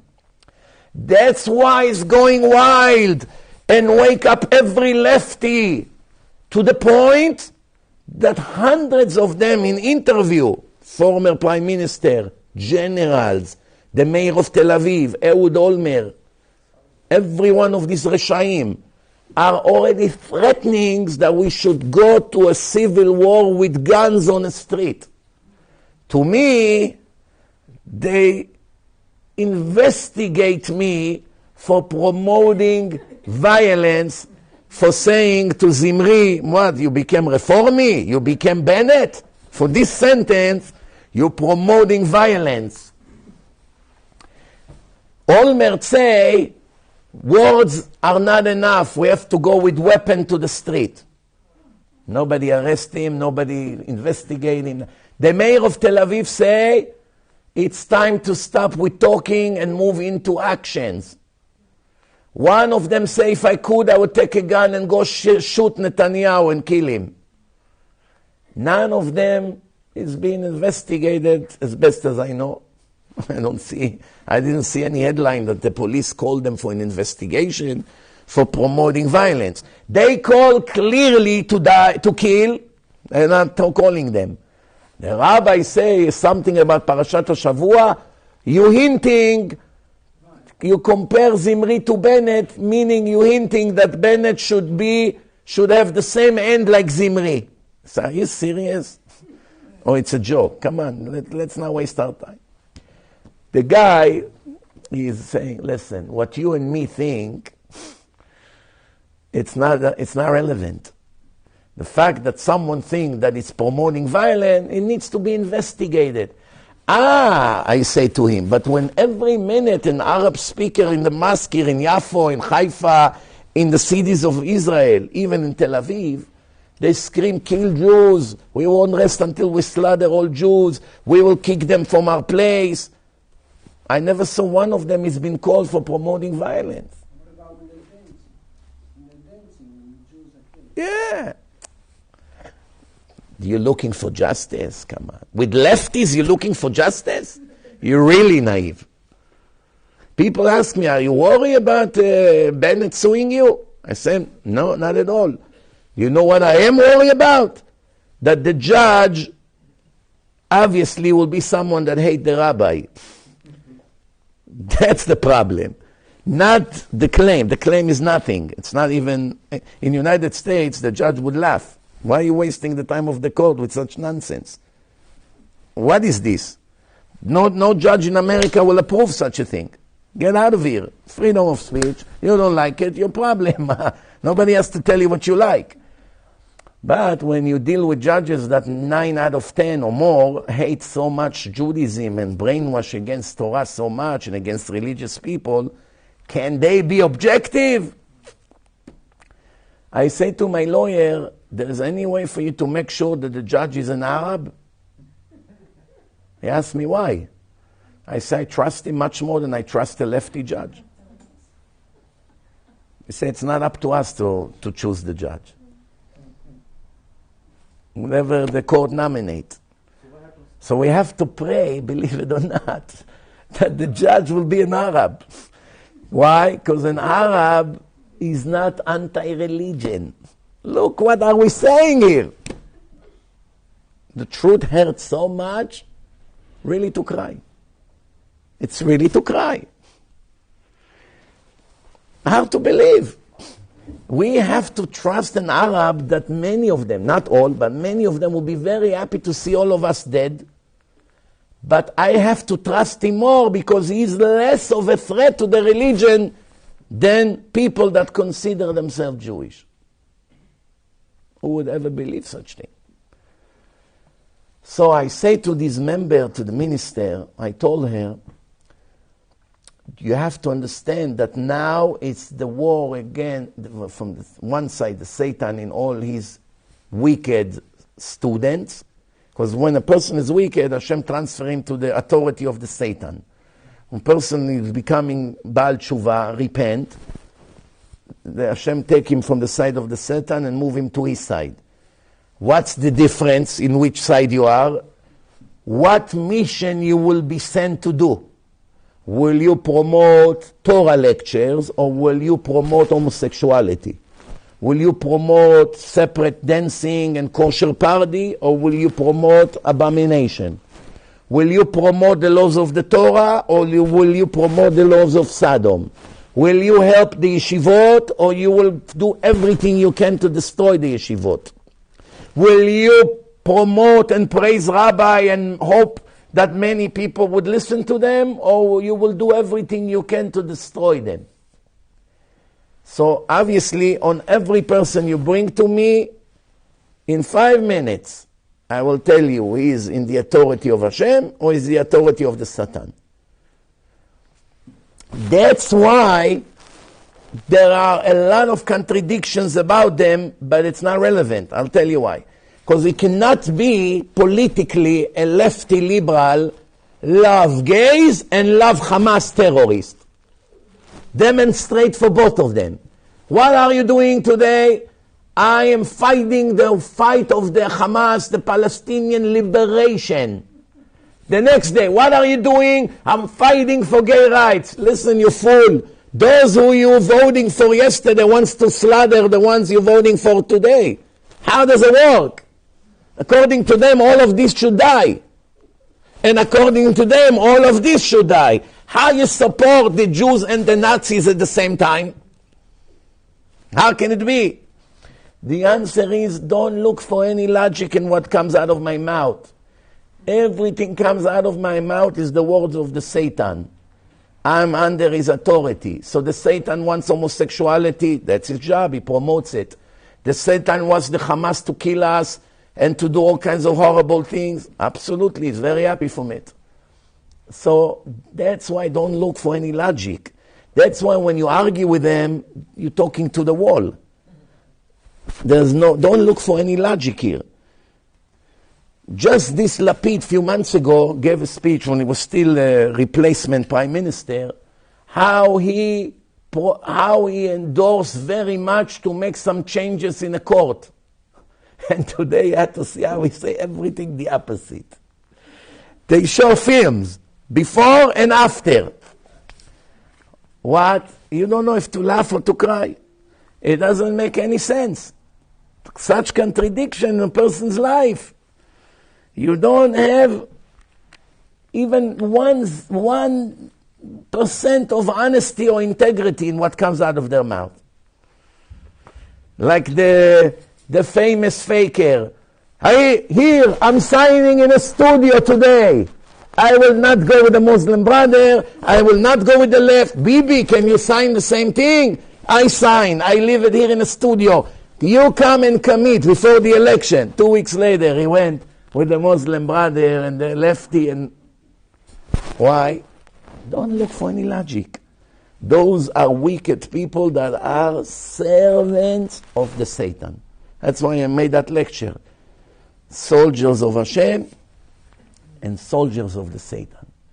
Once you become Mahtia Rabim, the Satan sends you on his missions. You get a call. Hi, DJ, we want to take you to Miami for the weekend. You're going to get $10,000, 2 parties. What? This, that, this. You know any good drug dealer to bring with you? With some good stuff. That's the Satan. Then you have someone tzaddik who will try to prevent that party.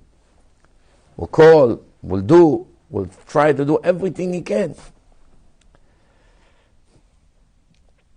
So that's it, Rabotai. Now we know the whole picture. And when I told her that today, she said, oh my gosh, I can't believe you're saying it.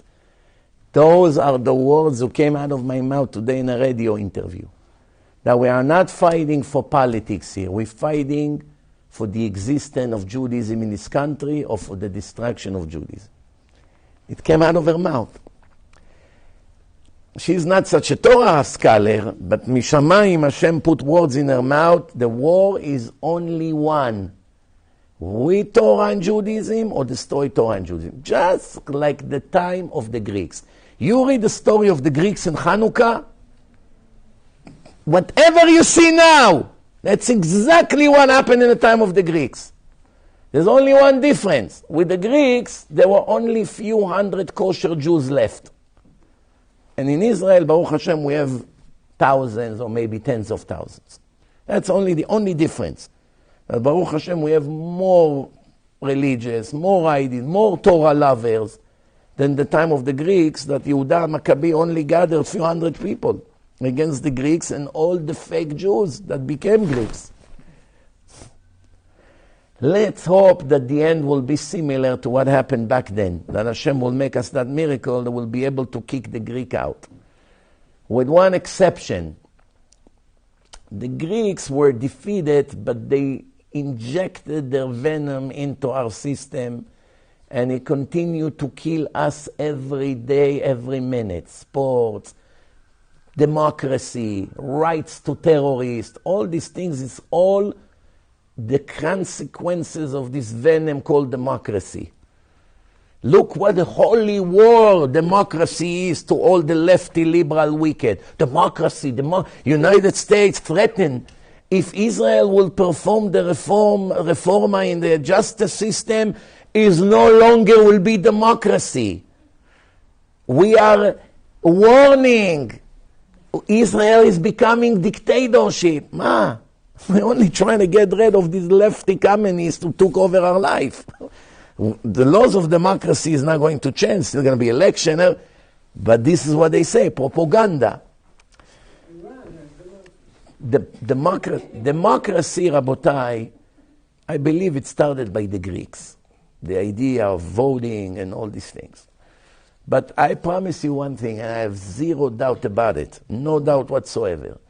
Now, whoever invented the concept of democracy and elections and the majority control and all of that, and also promoting, giving rights to minorities, defending the minorities and all of that, never in their wildest, dirtiest dream, they ever dream that they will give rights to minorities who call for the destruction of the state.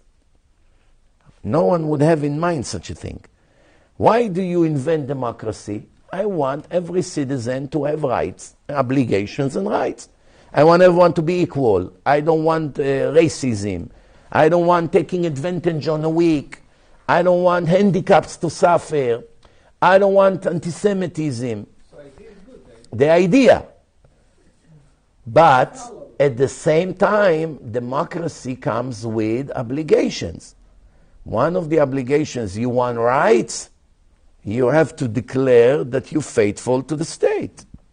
You cannot declare on the open, I am an enemy of the state is my enemy, the majority are my enemies, and I will not rest until I kill them all. Now, why don't you give me rights? I need a budget. Why? That you can kill us? Yes. Freedom. That's basically what's going on here. Even in America and Europe it exists. The United States does not give rights to all kinds of radical Muslims who wants to kill us all, include Americans. Of course they do. In Europe, it's much worse than here. The Germans, the French, the British, they brought all these Hamas terrorists, all these radical murderers that kill to kill anyone that is not Muslim. Forget about Jews. Anyone. And they come, we'll give you an asylum. We'll get you money for every child you have. Now they're paying the price. They lost their countries. Now they understand their mistake. But you still have those lefty liberals who call for democracy. But they're killing us. There's nothing we can do. That's democracy. It's illegal to act against them. Why it's illegal? Change the law, you fool. What are you waiting? Someone invading your home. Someone is about to steal your wife and to steal your daughters. Do something. It's against the law. It's against the law. Did you know, by the way, in New York, if someone robbed you and ran away, you're not allowed to chase him with your car? It's against the law. They can press charges against you. You can only call the police, but you're not allowed to chase him. Now you know by the time the police will show up, they'll never find them. And they will never try to find them. Even if they do, they release. What's the point? If they release, it's another problem. But if you're chasing them and call the police, listen, he's on a Belt Parkway, we are heading north, south, whatever, and this is the car, and he's just got off the exit, please send police. Don't chase him. Why? Public safety. They may begin to shoot at you. And then innocent standby people, they may get shot. At least over here you hear some logic. Okay, maybe there is a little logic in it. But there are some laws that have zero logic. Zero logic. Take children and preach to them about changing their sex without their parents' consent. Did you ever hear such thing? In Israel, it's been happening. Happening here as well. What happened to parents' right? Parents don't have the right how to raise their children? Self-determination. Last thing for today, Rabotai, after we cover this beautiful subject. Who interviewed Barak? There's a guy, Kuban. I don't know, he's a secular guy from the secular TV channel. One last thing for today. You know, the foundation of the Jewish home is the woman. You have a good woman in the house will have special blessing and achievement. The woman is not modest, is not loyal, is not hardworking, is not religious enough. There's not going to be any success in such a house. How do we know it? It's a verse in the Torah. What's the Torah say? First, it's written that Hashem say that they have to speak to the Jewish women carefully. Why? The future of the children is in their hand. They are the foundation of the house. In the book of Proverbs, chapter 14, verse 1, King Solomon, the smartest person ever lived, wrote, Chachmat Nashim Banta Beita. Wisdom of the women build the home. When a woman is righteous and she's God-fearing, she is the energy and the motivation of her husband, sending him to learn Torah, waking up on time to pray. She observes the house. She's guarding. She's watching. She makes sure the children do not do bad things because she's with them. So she's basically the heart of the body. Body without a heart is worthless. Adam did not have a wife to guard him from the sin. Not yet. Chava, she told him, what did you do? The snake, you let me eat. So, the beginning, it didn't have what we have, that the person is about to go and commit a horrible sin, that his wife, that she's a religious wife, she will tell him, don't do it, please not, I'm going to call the rabbi, something to put him in the right track. So that's why the Torah refers first to the women, then to the men. So, we have to ask,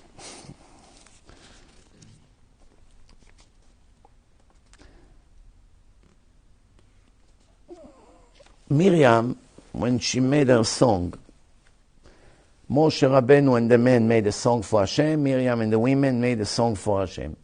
From all the words and the verses that Moshe used and Miriam used, there's one verse in mutual, only one, which she actually copied from her brother's song. Sus verochbo rama bayam. If you're already copying from your brother's song, why don't you say the same song and that's it? Women and men praise Hashem with the same words. Why didn't you use more than one verse? Why only one? And why this one? The answer is because the women say to Miriam, what good is that for us that the man is going to learn Torah and we're going to be regular housewife, just like the Goyot? What are we gaining from this life? And Miriam told them, without us, they don't have anything. Everything they have is thanks to us. We are the foundation. We are the cook. We are the raising children. We're doing everything to give them the atmosphere to be able to learn. A man without a good woman, can he sit and learn? If he has children and nobody takes care of them, he has to worry. His mind can be in the learning. If she doesn't support, when he comes home, he doesn't have what to eat. No one takes care of his clothes. Nothing. He doesn't have a woman to save him from sins with other women. How exactly is going to be successful? The answer is obvious. But Miriam told them, you're not getting the point. Hashem killed the horses together with the Egyptian soldiers. Why the horses have to drown? The horse is not anti-Semite. He didn't want to kill the Jews. He only ran when the Egyptian directed him. So why the horse has to drown? Make the horses stand in 1 second by the water. The Egyptians were flying. A big wave would come, pull them in, like the Niagara Falls. If you fall there, that's it. Gadal v'tkadash. And that's the end of it. Why the horses have to drown? It's not fair. The answer is, there's two answers to it. One answer is because without the horse there would not be a soldier. That's the base. Base, if you have a base of muktzeh, before Shabbat starts, something was on a muktzeh ben hashmashot. Even if you move that something, you push it away with your elbow or something, that base is forbidden the entire Shabbat. Why? Because when you put something on a base, they become an integral unit. No separation anymore. Same thing over here. Once a person gets a wife, and they become one, and the souls unite, every mitzvah he does goes to her account, because without her he wouldn't be able to do. And all the learning goes to her. Negative only goes to her if she did not do anything to stop it. But if she tried and he still commits sins, it's not her responsibility. But if she sees it and she actually give him a compliment, good, Moshe, I'm happy you're learning less now. We should make more money like that. I want to upgrade my Lexus. No, now he doesn't learn. The next thing you know what to expect from him. That could be her fault. But if she said, no, I would drive this Susita. You know Susita? One time in Israel, many years ago, 50 years ago, they decided to make a car. They make the car from plastic fiberglass. Fiberglass. It has like strings in it, you know. All of a sudden, people driving this car, they park it 5 hours in Be'er Sheva. They come out, see half of the car is eaten. The camels used to love to eat it. They eat the fiberglass. They say, we obviously cannot use that car. I actually drove a few times in such a car, Susita. Stick shift, very primitive car. The camel saved us from the misery of this car. Once they started to eat them, they gave up on it, Susita. So she said, I'm going to drive Susita. I'm okay, I'll take the bus. I just want you to be Ben Torah. A woman like this, she gets a huge merit big time. You know, how many hours was Ma'amad Har Sinai? The entire event. Everyone came to the mountain. Hashem came down. Moshe speak. Hashem answer. How long? How long does it take you to read the 10 Commandments? How long? 5 minutes? If it's Faradi, 5 minutes. Ashkenazim, 2.5 minutes. They have less ta'amim. You know? You have a Syrian Baal Koreh. Vayomer Hashem el Moshe. 15 minutes. Ashkenazi already finished 10 psukim by the time he said, or the Bukharim. Very good, beautiful, Yerushalmi Manginot. El Moshe, like this, 10 minutes. Ashkenazi already in Aliyat Shlishi. He's already in the first pasuk. Why? Different style. So how long does it take, the 10 Commandments? 5 minutes maximum. But how long did it take Ma'amad Har Sinai? 3 hours. Big mystery. What did they do in the 2 hours and 55 minutes?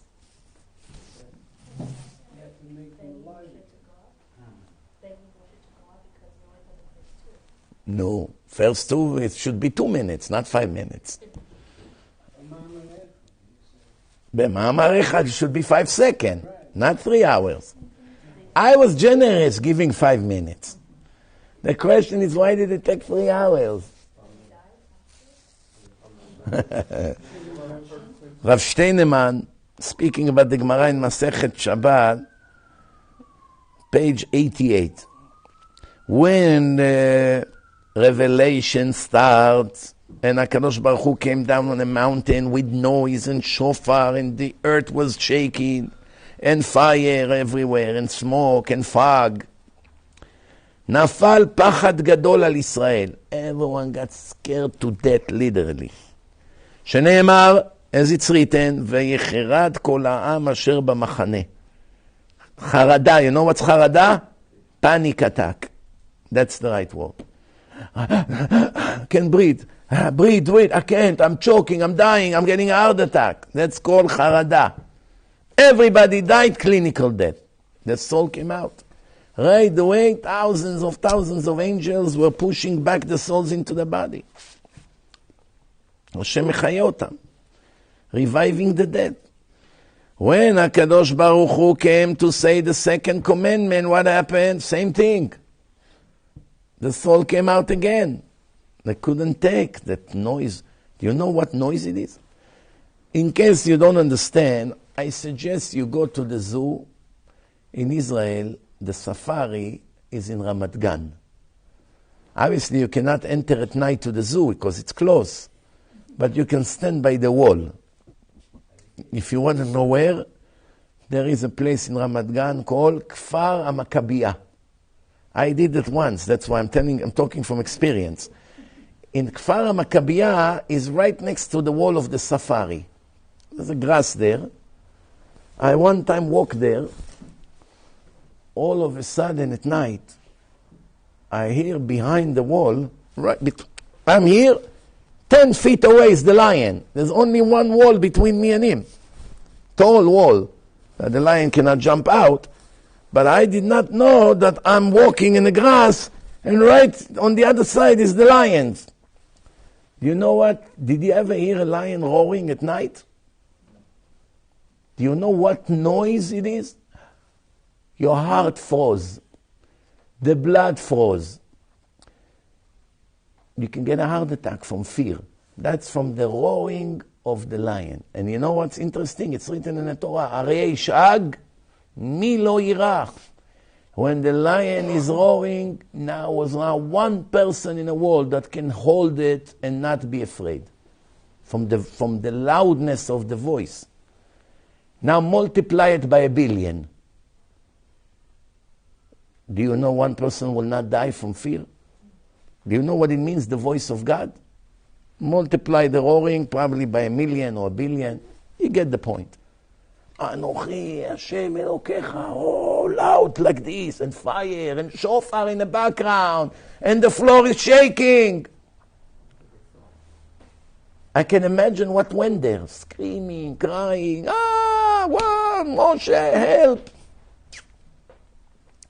And they died, and Hashem pushed the soul back. And they died again. Second commandment, they died again. Then they say, we had enough. After 2 times, please.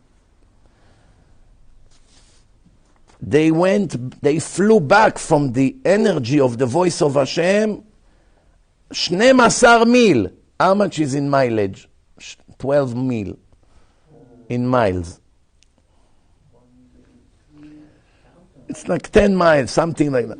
15 miles. It's an enormous amount in a desert, flying like a storm. And the angels were pushing them back. It took a long time. Now we understand. We're beginning to understand why it took 3 hours. As it's written, Malachei Tzevaot Yedudun. You know what's Yedadeh? When you medadeh your baby on Shabbat, you have a 2-year-old toddler, and he's not really walking on his own. So you have to hold his hand and help him to walk. That's called medadeh. Or someone wounded, he puts his hand on your shoulder and you hug him and you help him to walk. That's called medadeh. Medadeh means you help them to walk because they can't walk fully on their own. So it's written, the angels of Hashem are helping them all to go back to the mountain. Clear verse. Huh? Oh. So,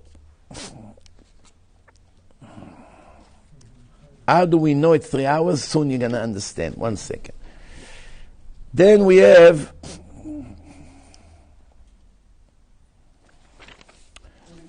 the Ramban. Wait, the Ramban.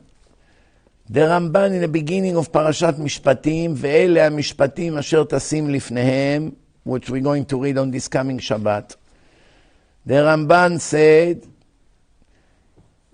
why does it say ואלה המשפטים? Right? Because it's a continuation to the 10 Commandments. Right? The same first one, I'm the God that took you out of Egypt, knowing Hashem. Second one is forbidden avodah zarah, idol worshipping. Right? You should not have any other God but me. Right? And then right after that, what did he say? Atem reitem ki min hashamayim dibarti imachem. You saw that I spoke to you from the heaven. Warn them to pay attention from what they saw and be careful to fulfill the commandments that I ordered them. And the Ramban continue,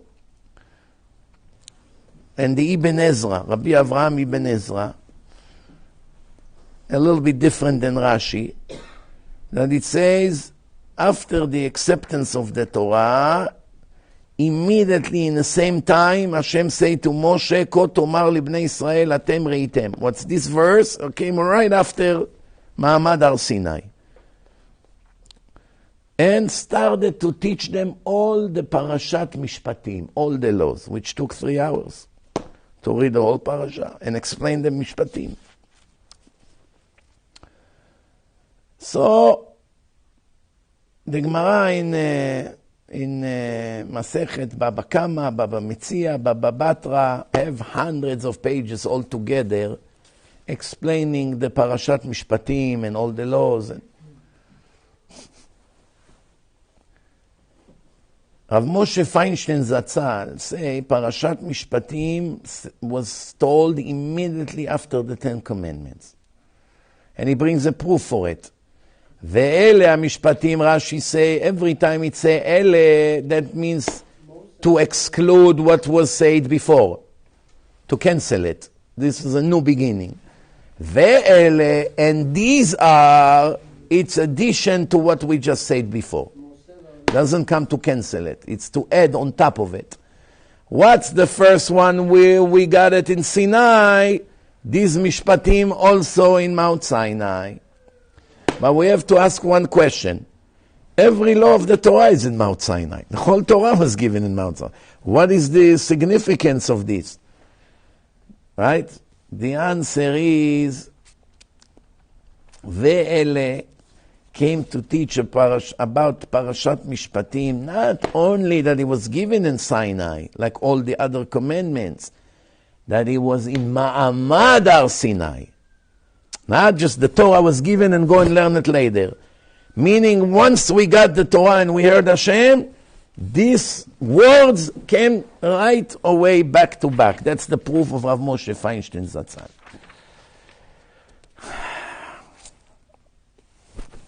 Now I'm going to tell you an interesting story and we'll finish here. Sometimes, a person is trying to be, like they say in America, a wise guy. They don't have a word, a wise girl, right? Just a wise guy. Huh? It's coming. Democrats have to change the language. It's too chauvinist. Only guys are wise. Oh my God. You have to be feminist. Wise girl. Okay. There is a cuckoo in Israel. She was in the government. Everything she said, she changed to female. So everyone in Israel make fun at her. But she doesn't care. She's a feminist liberal. So the story is,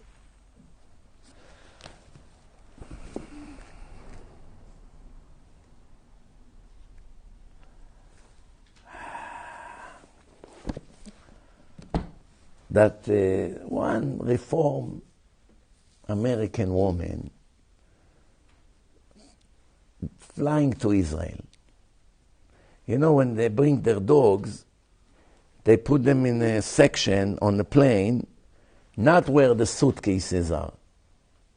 Because the suitcases are in a cold environment. It could be minus 30, but they have a section that is warm for the pet. We have dogs or other pets. So when she arrived to Israel with Elal, the people that work in a suitcases section, the luggage, they take out the suitcases. After they finish, then they go to the pet. After they finish with the pet, they go, they first take the pet out, then they take the suitcases. But the pet is handled differently. It's live animals. When they came to the section of the suitcases, oh my God, someone messed up. There's a cage and a dead dog inside. The dog dead. The dog probably froze to death. 11 hours in the air and minus 60 degrees. How do we mess up like this? Wow, who did it? Not me. What are we going to do now? We're all going to get fired. One of them looked at the dog. He said, listen, maybe it's not over yet. Right here in the airport, in Ben Gurion Airport, I always see every day a dog there walking around. And he looks exactly like this dog. Let me drive there and see if he's there. We'll put him in a cage instead. I said, come on, you crazy, man. You think the owner doesn't recognize his dog? Listen, it's better than nothing. And I'm telling you, he looks exactly like this dog. He went, he found the dog, they captured the dog, they brought him in, they clean him because he was dirty in the mud. They gave him a shower, shampoo with the hose. They put him in a cage. They say, wait, but look at the dead dog as a beauty mark. So go bring a black mark here. Like a beauty mark. Israeli. So, mamash, they say, wow, it just cannot be, it's twins.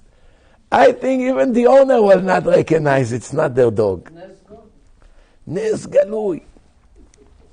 So they put it, now it takes them to the section where people come to take their pet. They see a fancy Reform woman coming.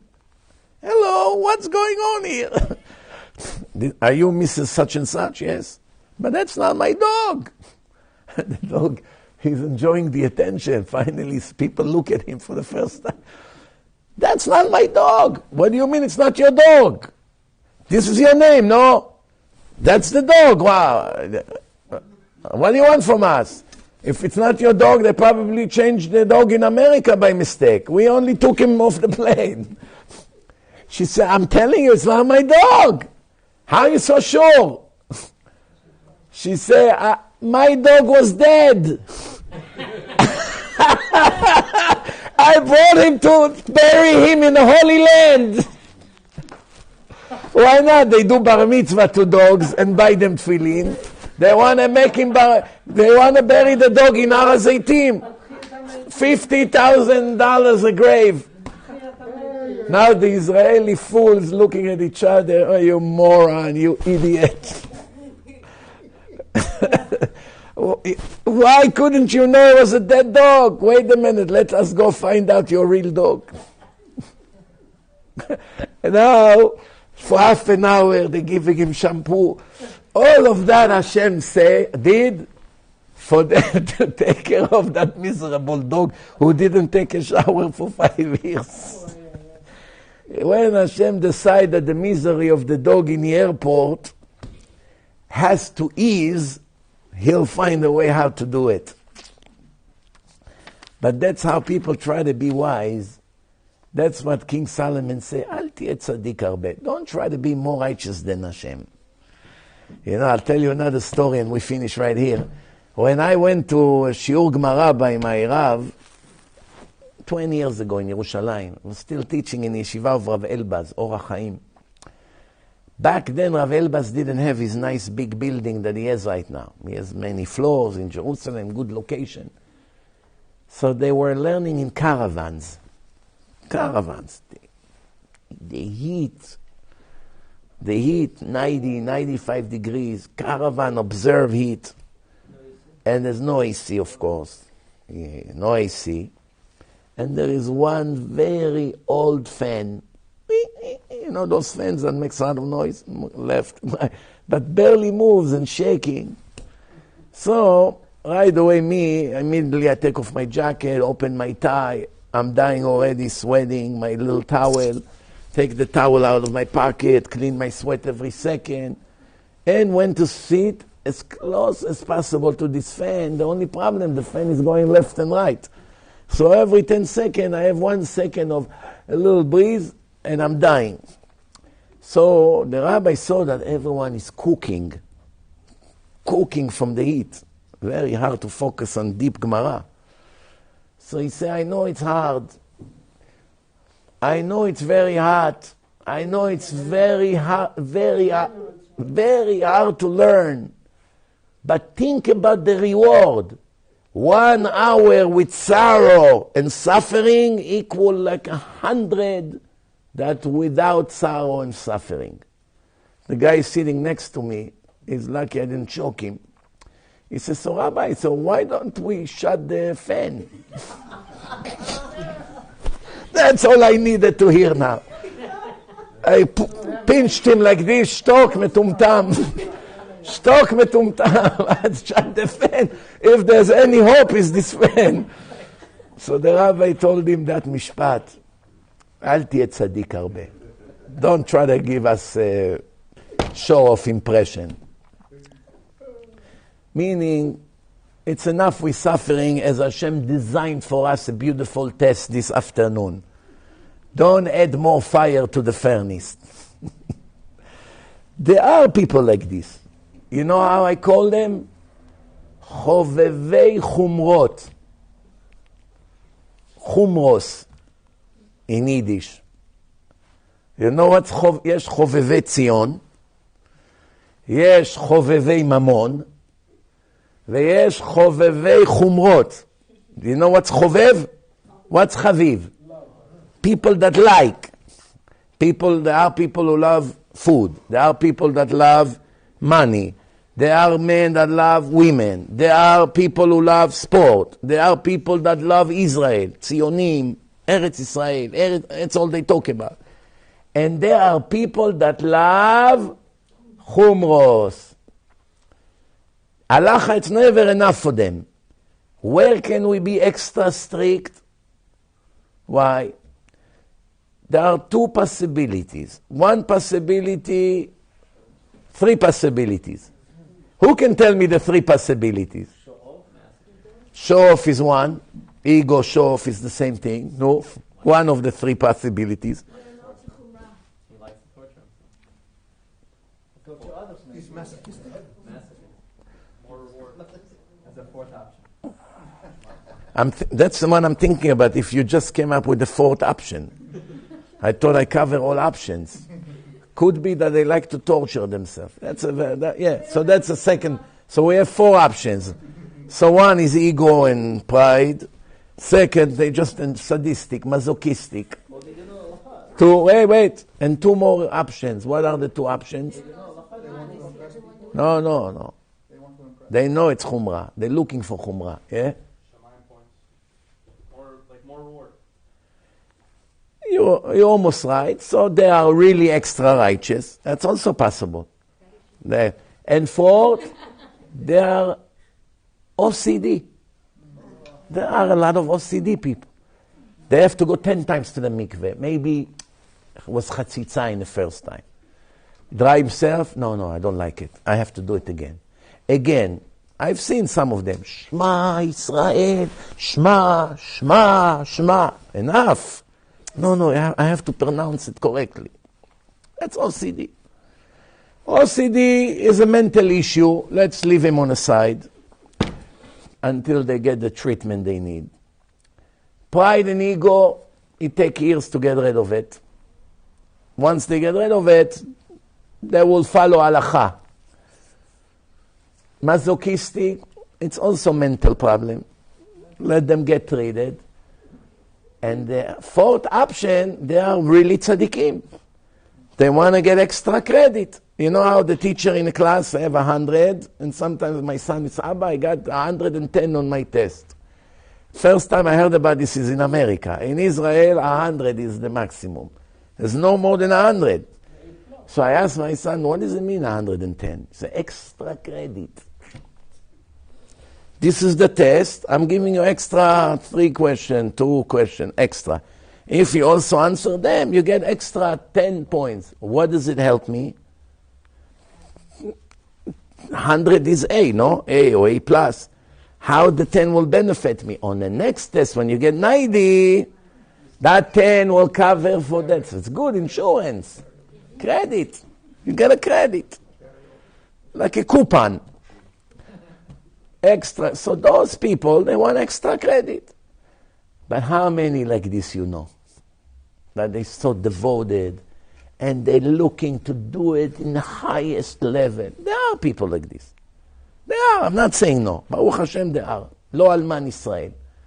Aval, the others are either one of the 3 categories, and they are the majority. Either OCD, or masochist, or full of ego and show-off. Which obviously it's not positive. That's not the right way.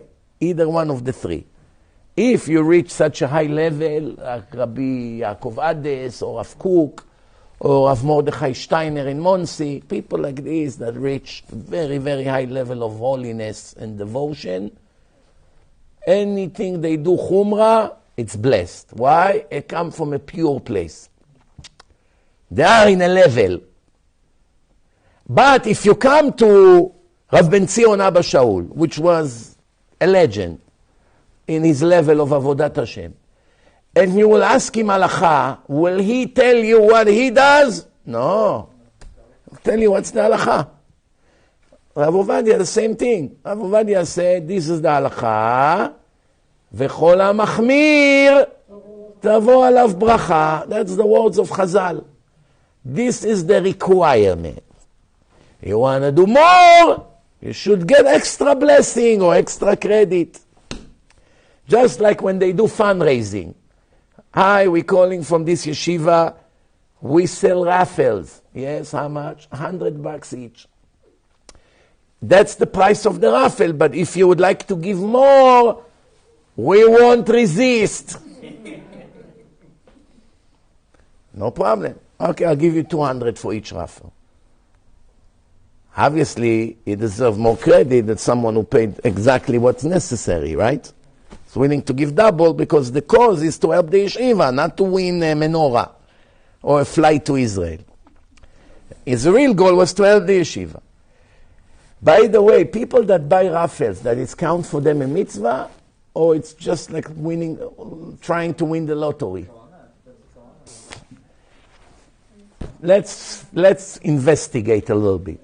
When you get a phone call from a telemarketer trying to sell you raffle to an existing yeshiva, and they tell you the prizes. Prize, if you win this, you get this. You win this, you get a flight. If you get this, you get a Rolex. $10,000 Rolex. And you're thinking, okay, let me buy 5 raffles. You send them $500, they send you 5 raffles. If there would not be any prizes, you just have to donate. No prizes, no lottery, no picking up numbers, no nothing. Will you still donate? That's the key question. If the answer is yes, you would give the same amount, full amount, then even when you don't win the raffle, it counts like you gave tzedakah. But if you would not give anything, and now you're giving because you want the Rolex or the flight, and for you it's a potential buying, it's like bidding in the auction, application fee. Some buildings in Manhattan, if you want to get approved to live in a building, you have to fill up an application and submit a very expensive application fee, non-refundable. So let's say 30 movie stars put in application and they pay, I don't know, $50,000 each on an application. The building choose all the application and they choose two tenants. What about the other 28? They donate it to the board. To the board. Obviously here, nobody wanted to donate to the building. Everyone wanted to live in that building. So it's not an act of charity. But here, when it's a yeshiva or any other good cause, what really makes you give the money?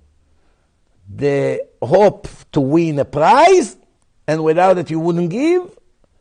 Or, first of all, it's yeshiva, therefore, no question asked, here is the money. You want to give me raffle? Fine, I may win something. What happens if it's both? You would give something, but not so much. Let's say you would give $200. But now when you heard there 5 prizes, you took 5 raffles, and you won nothing. How much from the $500 count as a charity? What you wanted to give originally. What you wanted to give originally, which is 200. What about the other 300? It's like buying the lottery and losing the money.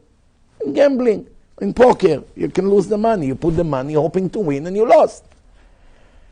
This is a wonderful, sharp analogy and very logical, but I'm happy to smash everything I just told you from one sentence in a Gemara. Someone that lost money on the street. He had no intention to give tzedakah to anyone. He lost $100 on the street. He's stingy, such a stingy guy. He's afraid to go to the bathroom to empty his stomach. Maybe he's going to have to eat again and it costs money. That's how stingy this guy is. Never agreed to give tzedakah. Walk on the street and $100 fell from his pocket. Wow. After he recuperates from the tragedy, he said, now when it happened, let me read a chapter of Tehillim, Shir LaMa'alot. What happened, Moshe? You're reading on the bus. I lost $100. Please, Hashem, at least make sure that a Bachur Yeshiva, Jew, from Flatbush here will find it. Why? At least they will go to Bachur Yeshiva. And the Bachur Yeshiva found it. Does it count for him of giving tzedakah? If a Bachur Yeshiva come and beg him for an hour to give him $100, he would not give him a penny. Now when Hashem made him lose it, he prays, please, if I already lost it, it might as well go to Bachur Yeshiva, not to some drug addict on the street. Yes. And he went to a Bachur Yeshiva. Does it count like a tzedakah? Yes. Hashem say yes. Look how merciful and wonderful Hashem is. He deserved 2 smacks to his face, this lousy cheapo. But Hashem gives him a credit like he gave tzedakah. You're right. It's not like when you run after the Bachur Yeshiva, how can I help you? Anything you need, come to me. It's different level. Yeah, but at least it counts like something. It's very interesting. It's a big thing. He doesn't want to give. It accidentally went to him and it counts. Also, if someone say, I'm giving money for the sake of my son, that should be healthy. על מנת שיחיה בני. Huh? על מנת שיחיה בני. That's what I say, no? Someone say, I'm giving it for the sake of my son to be alive. His life is in a risk, and his son became alive. Went back to life. Count like tzedakah or no? La, why? It's a business transaction. I'm paying for you to save my son, not because I want to give tzedakah. Also count like it's tzedakah. What happened if the son died?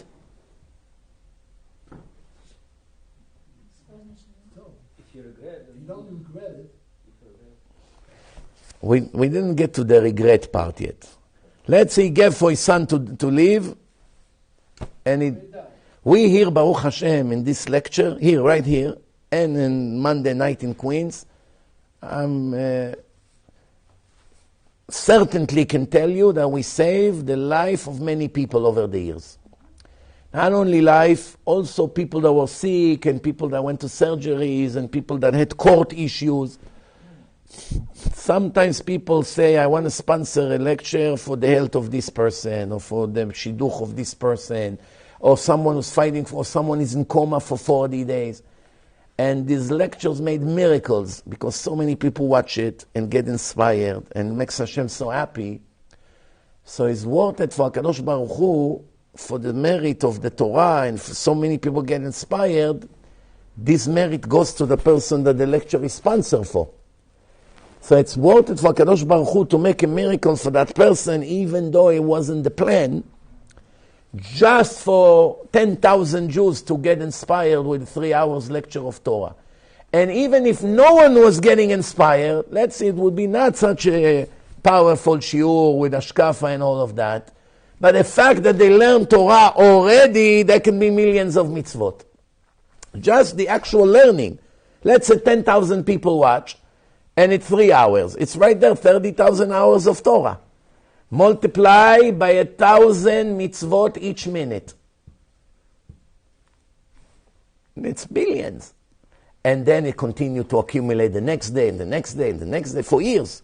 It's only going higher and higher and higher. This person benefits from a lot. Pay a few $100, and here you go.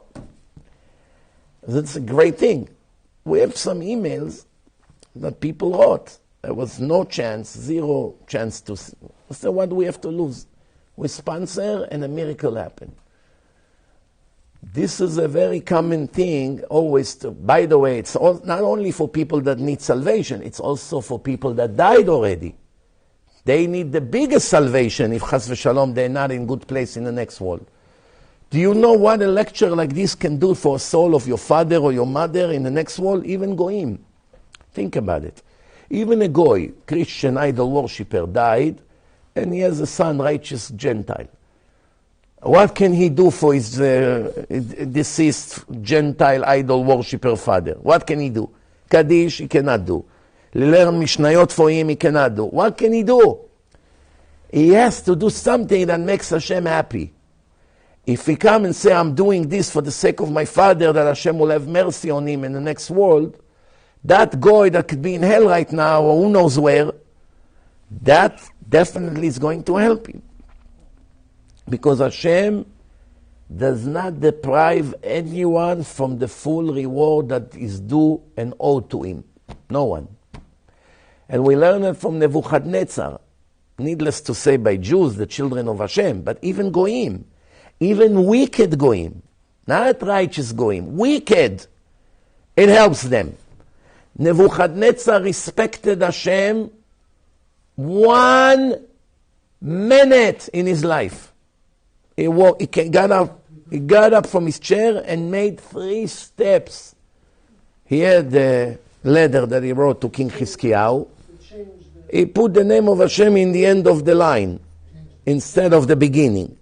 So he got it back, he got up, he made 1, 2, 3 steps, And he took back the letter and changed, put the name of Hashem in the beginning to the God of the Jews, to the King of the Jews, to the people of Jerusalem, and to the people of Israel. In the beginning it was to the King of the Jews, to the people of Jerusalem, to the people of Israel, and to their God. Then he realized, how did I put God in the end after people?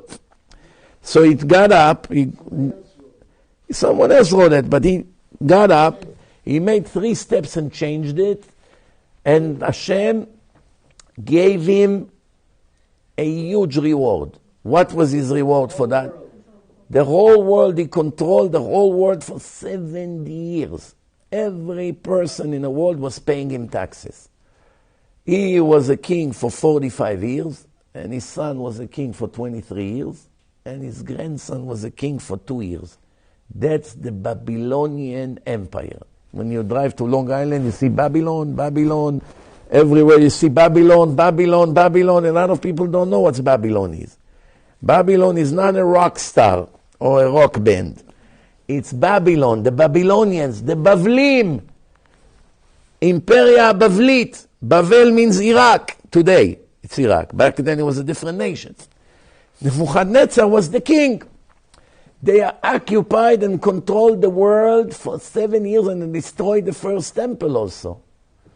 All of that for 3 steps that this wicked Nazi goy did to give respect to Hashem.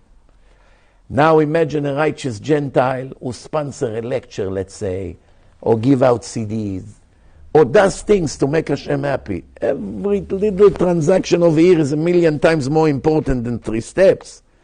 And not only that, that Nebuchadnezzar was a Nazi murderer. They murdered 20 million people, him and Nebuzaradan, his assistant. The Gentiles that listen to the lecture or sponsor it, they're not Nazi, they're not murderers, they're not bad, they're good people. Imagine how much is owed to them. It's so simple. But obviously not everyone will have the merit for it. Many would probably think to do it, but Hashem will not let them.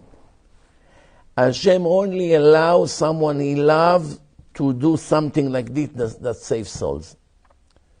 I've seen a lot of very rich people that give a lot of money to tzedakah, but all their tzedakah go to nonsense causes. Worthless. I've seen it. Every time a good cause came to them, for some reason they give nothing. It's like Hashem locked their heart. Remember, that's a huge gift. Imagine if someone has 10 companies. 9 of them make average profit, and 1 of them is a gold mine. Make 1,000% on your money a year. First company, 5% profit. Second, 10%. Third, 7%. Fourth one, breaking even. The 10th company, 1,000% profit. You put $1 million, by the end of the year you have 10 million profit. But there is limited amount of places there. Who would you like to be a stockholder? People that you love the most or people that you hate? You can put 100 people into the company. Who would you like to give them an opportunity to buy stocks in this business that make 1,000% profit? Only those you love the most. Why you didn't tell me about that business? You only told me about the other 9? Because that's your merit, to make 5% a year. Why you told him to invest there and I didn't know about it? Because his merit is to make a lot. Why? Because I love him. Why you love him? Because he does good things. I like the way he thinks. I like his heart. I like his devotion. I like the fact that he suffers a lot. He doesn't have so much, but he's willing to give anyway. There are reasons. It could be, I like the merit of his parents. It can be also that. Sometimes a person gets a lot of blessing in life, not thanks to him, thanks to his Holy Father. I know one like that. I know one person, is not even religious. He is a grandson of a very holy rabbi. very holy. He was one of Gdolei Ador. Rav Ovadia Yosef bring his grandfather many times as in answers. In Yabia Omer. He's a very important posek and very holy person. He came to Israel close to the end of his life, this holy rabbi. And this guy is married to my cousin, and he is named after his grandfather, which was one of Gdolei Israel. But he's a complete Am Haaretz. Because once the holy grandfather came to Israel, his son already became Datiloni, with the help of the Tzionim, and the grandson already grew up to a secular environment, complete secular, and multi-millionaire. Everything he touches becomes gold. But he's not religious. So about 2 years ago, I went to do Shabbat by my family somewhere in Israel, and he showed up. The car that he drives in Israel cost over $1 million shekel. Not that many people can afford that. That's only his car. Very wealthy person. He showed up on Shabbat, Friday night. We come back from Shul to the Kiddush. I see his car in the driveway. They arrive in Shabbat. And then after the meal, they want to drive back home. I speak to him strongly, not embarrassed. Your name is of such a holy rabbi. Your grandfather would die not to start a car on Shabbat. I gave him my whole speech about Shabbat. And he said to me, I know, it's going to happen. Believe me, it's going to happen. It's not that I don't believe, I know. I said to him, who told you that you're going to have unlimited time? It's going to happen, it's going to happen. You're not getting any younger. What makes you think that Hashem is going to wait for you forever? No. I said, please don't go back. Stay with us until tomorrow. Baruch Hashem, there's a big house here with rooms. Stay, we'll go tomorrow to the shul, we'll learn a little bit. What's the rush? No, we have to drive back. This was Friday night. Tuesday, I'm giving now lectures in Israel every night. That's why I'm there. Tuesday, 4 days later, he had a stroke and became paralyzed. That's the truth. That's the story. Next time I saw him was with a Filipino man in a wheelchair, taking him to places. Baruch Hashem, with lots of prayers and tzedakah, and the whole family accepted on himself all kinds of mitzvot, situation became 30-40% better. Still limited, handicap, but at least he can talk. He couldn't talk. His whole place was frozen. At least he can talk now. That's what people don't get. They think, Hashem's going to wait forever. I activate Hashem as I wish. I put you on pause. I need to commit some sins now.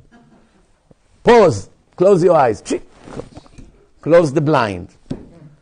Let me finish my Yetzer Hara. Nah, I'm back. Play.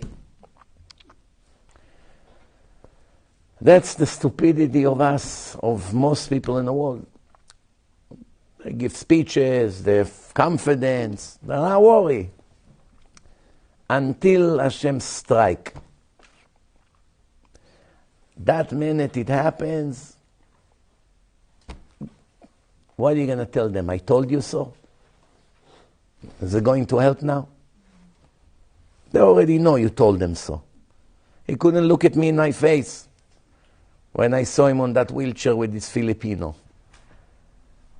But my other cousin, who is sister married to him, he told me, I made him Baal Tshuva, all my cousins in this family. He called me up to tell me that it happened. He said, please, I'm begging you, don't talk about it. You and I know exactly why it happened.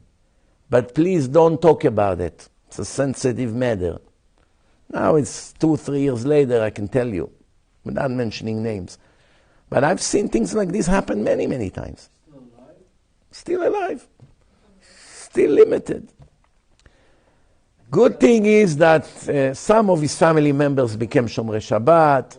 One of them actually invited me not to give a lecture in her house. She's moving to a house, but I was already booked. So we say next time when I go, I'm going to make a lecture to all her liberal friends in the north of Tel Aviv, the high society fakers. You know, listen, you don't understand what I have to fight with all my friends. She already know the truth. But she grew up with them. It's like saying all these fancy schmancy neighborhoods here in America with all these doctors, liberals, atheists. What do they know about the truth? But in Israel we have a say, צוחק מי שצוחק אחרון. He who laughs last. It doesn't come in English. In English it sounds very stupid. In Hebrew it makes sense at least. צוחק, you know who's going to laugh? Only those who would laugh in the end. Someone who laughs in the middle, this laugh is not significant. Like in a boxing match. Mr. Jackson against Mr. Williams. They build very good. Heavyweight champion of the world. Number 1 and number 2. Boom, boom, boom. Hundreds of punches. Williams, Jackson, Williams. It looks like Williams is winning. Jackson is about to die any minute. He's already not stable. And everybody makes fun at him. Boo, you're going to die tonight. 12 rounds. 11 rounds, Williams is destroying Jackson. That's it. Everyone is sure soon you're going to find out Jackson is going to fall and die. All of a sudden, out of nowhere, this Jackson threw a punch directly to the face of this Williams and put him in coma. Left hook. How a Hasid like you knows the word left hook? It's 30 years since I heard that. It's in the paper, okay. Left hook. What does it mean, left hook? From the side, like this? Why left, right? Punch better. He's prepared for the right and he gets the left. Got it. So, Jackson threw a left hook into the jaw of Williams and sent him to Kafakela. So, once he collapsed, who's getting the $30 million trophy? Jackson. But 11 rounds, who was laughing? Williams. But now he's in coma.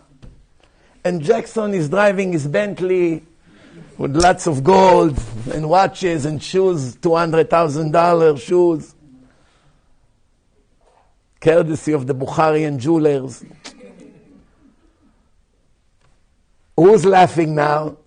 Anyone remember that for 11 rounds Williams was laughing? No. The Bukharian laughs no matter who wins, because they both buy expensive watches and jewelry. Whether they lose, whether they win. But the final winner is the one that would laugh for the next 50 years. No one would remember who was the loser. They only remember who can laugh in the end. And that's what about being righteous.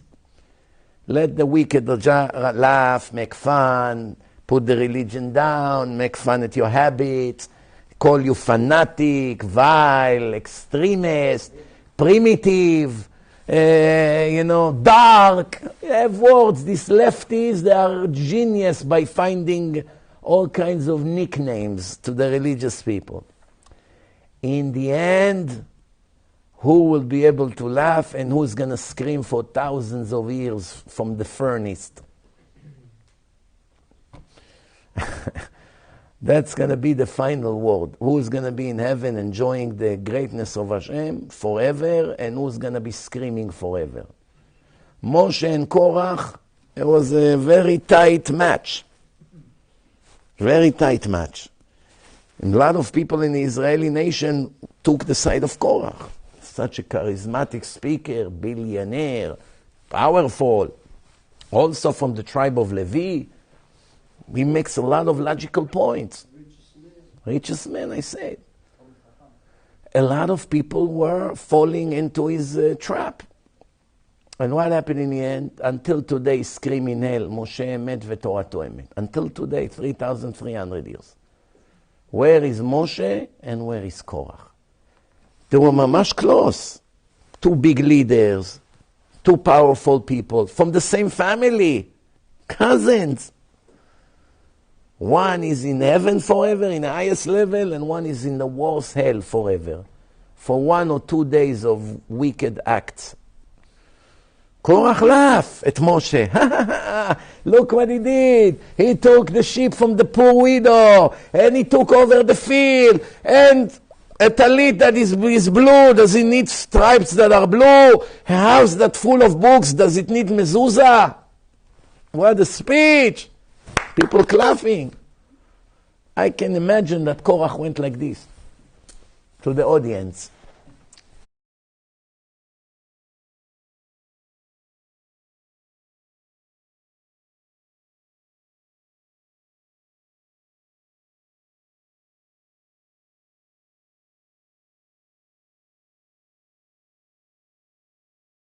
Felt so great about it.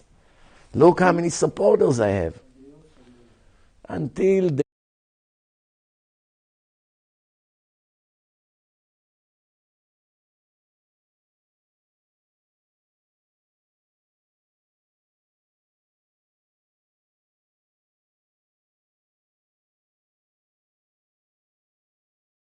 you saw in Turkey what happened to the olive fields? Millions of olive trees, the ground opened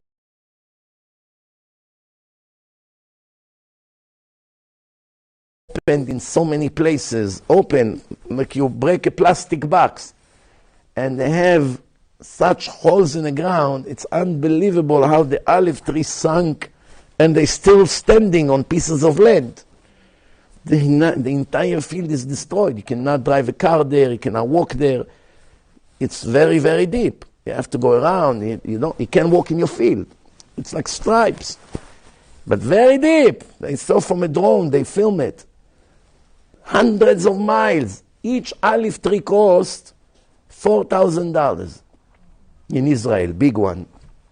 12,000 shekel. I might multiply by probably 1 million trees over there. Million. It's maybe 100 acres. The drone is going, and we see endless amount of olive trees. Where do you think you have so much olive oils in the world? You go to Costco, you have thousands of bottles per day. Each bottle is probably 10,000 olives to make one bottle of 3 liters. What do you think, how much oil you take from an olive? The drop barely. You need millions of olives per day to produce just what Costco sell. Obviously. It's all destroyed. Very expensive. I wanted to buy in Israel a small olive tree. Small, 3,000 shekel, $1,000. The Arabs in Israel, they have the life. You go to their territory, so many acres full of olive trees. Just the trees worth more than a house in Beverly Hills. And he's on his donkey, Abdallah. Kif halak Abdallah? Wallah, alhamdulillah. He rides between the trees on a donkey. He has enough trees to buy Trump's house. When Hashem destroyed something, seconds, everything is gone. That's why I always tell people, don't focus on the negative, what you don't have, what you lost. Focus on what you have. You're able to see, to walk, to talk, to hear, to digest, to enjoy flavor, to understand what you hear, to listen to Shiur Torah, to walk in the street. You have a car, you have a place to sleep, you have a nice bed, a blanket, a few other toys. What do you want? All the suffering of people is from jealousy. Just mental jealousy that I call this, always jealous with the people they see around. They're not jealous with their tragedies, with their problems. They are jealous with what they see, but they don't see what's going in their heart. I sometimes speak to these rich people and see how much they suffer. I told you once, what's worse, to be miserably rich or miserably poor? So right away everyone say miserably rich. The truth is it's much better to be miserably poor. Why? Miserably rich, it's more convenient. He doesn't have to be bothered with money, rents, borrowing, paying. He doesn't have all of that. But there is one major difference between miserably poor and miserably rich. Miserably poor always living with hope. Once I'll make it in my business or in my job, once I make a big amount of money, I finally will get out of my misery. So the hope give him a reason to live. And a person must have a reason to wake up in the morning and to live, otherwise his life is destroyed. He's maybe alive, but he's really dead. Once he's gonna make the first $1 million and he's comfortable now, and he found out that he's the same miserable guy like before, there is no more hope going forward. It didn't do anything for me. If any, I'm more miserable now. Someone like that, what kept him going is gone. So he's going to suffer more than the poor, because the poor still have hope. Living without hope is being dead. No hope for the future, being dead. Passive, cold, be there, no life. That's the beauty of the Torah. The Torah take all this nonsense and put it in the back. That's secondary. It's not important. We are here as preparation for the eternal life. Rich, poor, you have, you don't have, that's not so important. Focus on the target. Life is a blink of the eye. Before you realize it will be over. You did marry, you didn't get married, you will have children, you didn't have children, you made money, you don't have, your house is small, poor, this, that, you rent, you don't have a car, you take a bus, you have nice suits, you bought yourself a watch, you went on vacation, you went to Pesach, you didn't go to Pesach. It's all going to be over before you realize. You'll be only left with what you take with you to the afterlife. Smart people only aimed on that and never moved away. Did not lose a second of concentration from the preparation to the next world. I mentioned some of them, Chazon Ish, Rav Eliashiv, Rav Ovadia, Rav Ben Zion, Rav Wozner, and many others that lives in our days. For them it was obvious, every minute it's endless. I will not return. Grab as much as you can. Clear to them. The only way it gets clear is when you listen to Torah all the time. The Torah can save you. If you don't listen to Torah, you drown in such a confusing world. Such a dirty world, such a filthy world. People contaminated the whole world. Destroyed every good piece of land. If a person wants to go to see the beautiful views of Hashem in the world, he cannot even go there.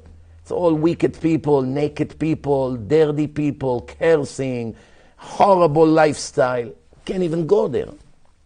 Kosher person cannot even walk there. Why? Bad people took over the beauty of the nature of Hashem. Where you have left? Where you have to isolate yourself in some tropical place with no people in some mountain and live a very primitive, quiet life. Otherwise, if you want to live with all the wicked people in Sodom, it's just a matter of time until you become one of them. Lot is a perfect example. He moved to San Francisco and you saw what happened to him. Someone moved to Tel Aviv. What do you think is going to happen with him in a month later? Someone moved to Miami. Can you show me one Jew who left New York and moved to Miami and it helped his spirituality? I signed that there's now one like that in the entire state of Florida. A lot of people that lived here and had chevruta and had a shul and a community, it wasn't perfect. Maybe life was expensive here, maybe you have state tax here that in Florida you don't have. There are many reasons why people move there. The weather, the sun, the beach, different reasons.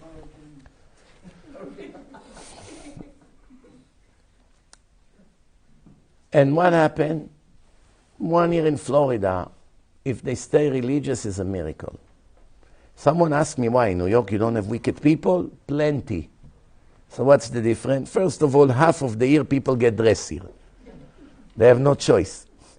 So right away, the problem is cut by 50%. Over there, they are naked 12 months a year. Here, they are naked 6 months a year. So that's already a big difference, right? Over here, you have thousands of yeshivot, synagogue, a lot of charedim, real people, lots of kosher things everywhere, shiurim, classes.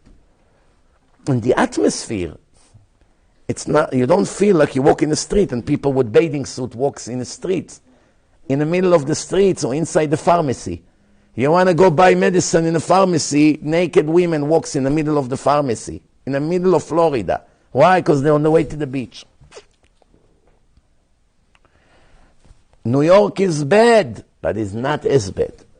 So if you can take worse and bad, which one of the two you take? You take the bad. You don't want to go with something worse.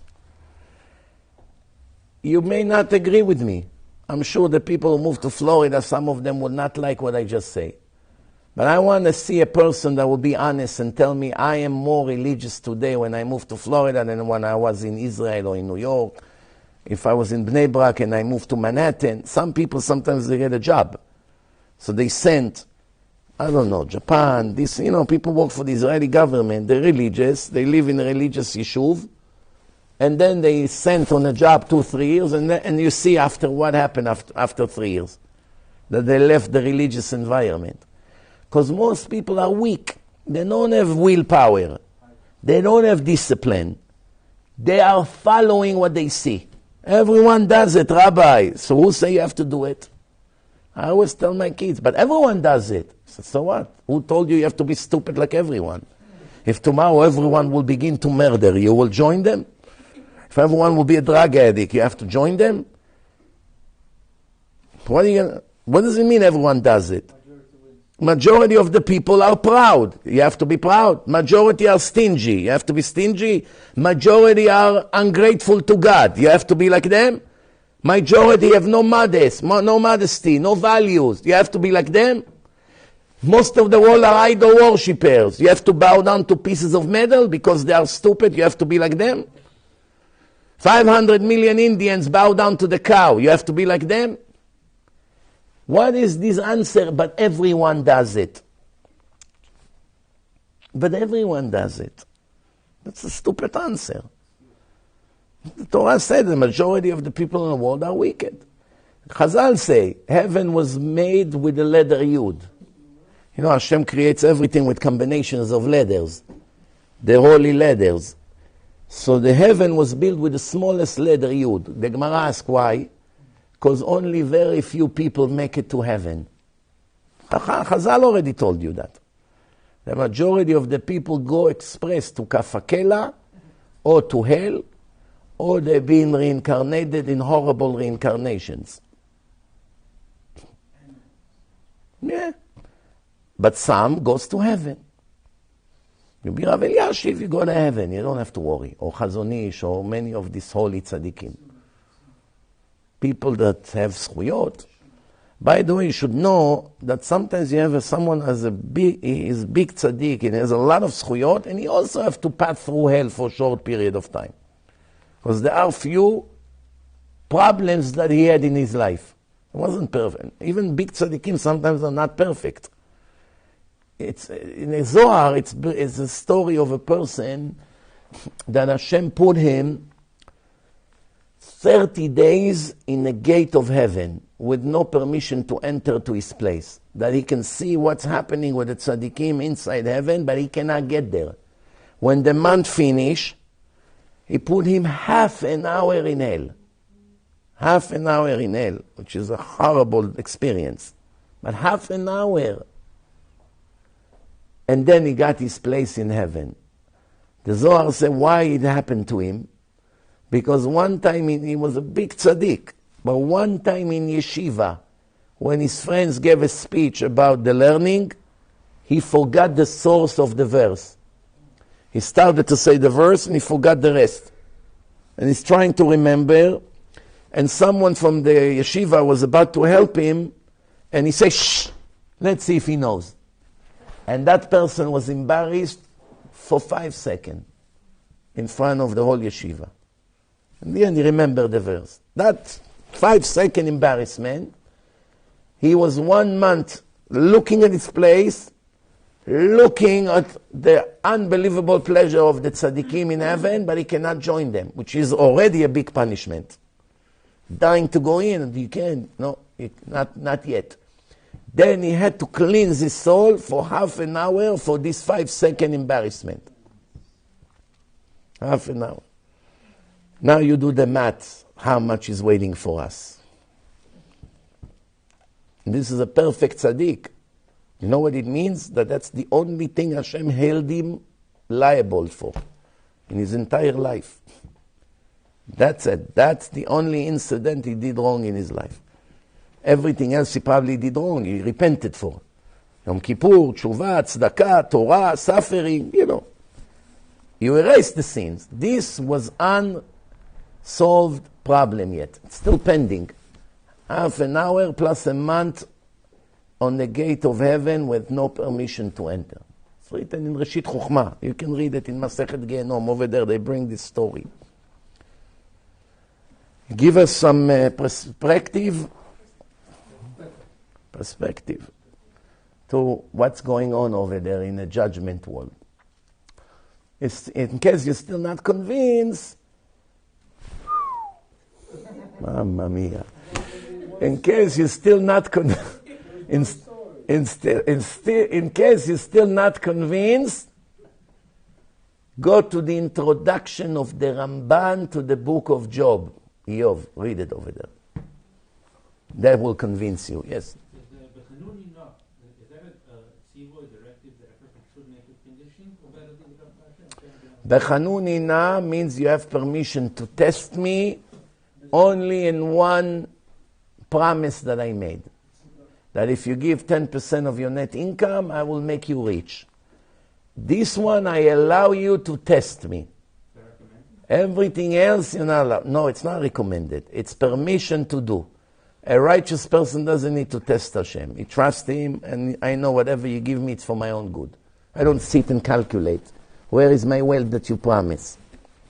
But if you did that, on that particular test that you're testing Hashem, you won't be punished. But for other things in life that people test Hashem, that's already a big problem.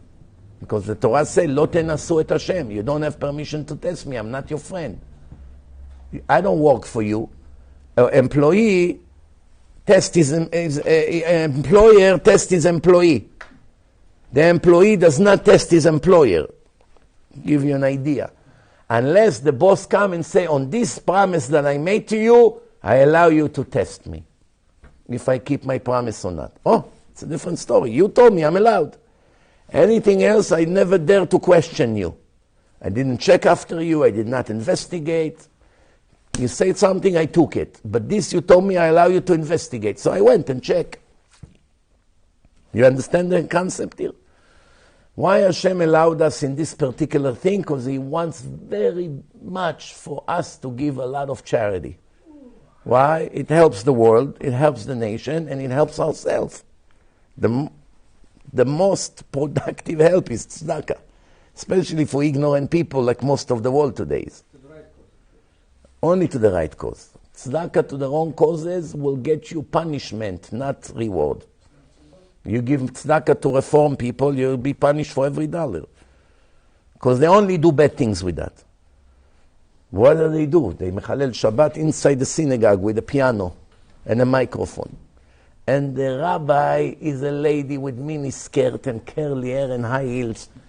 Let's read in the Torah.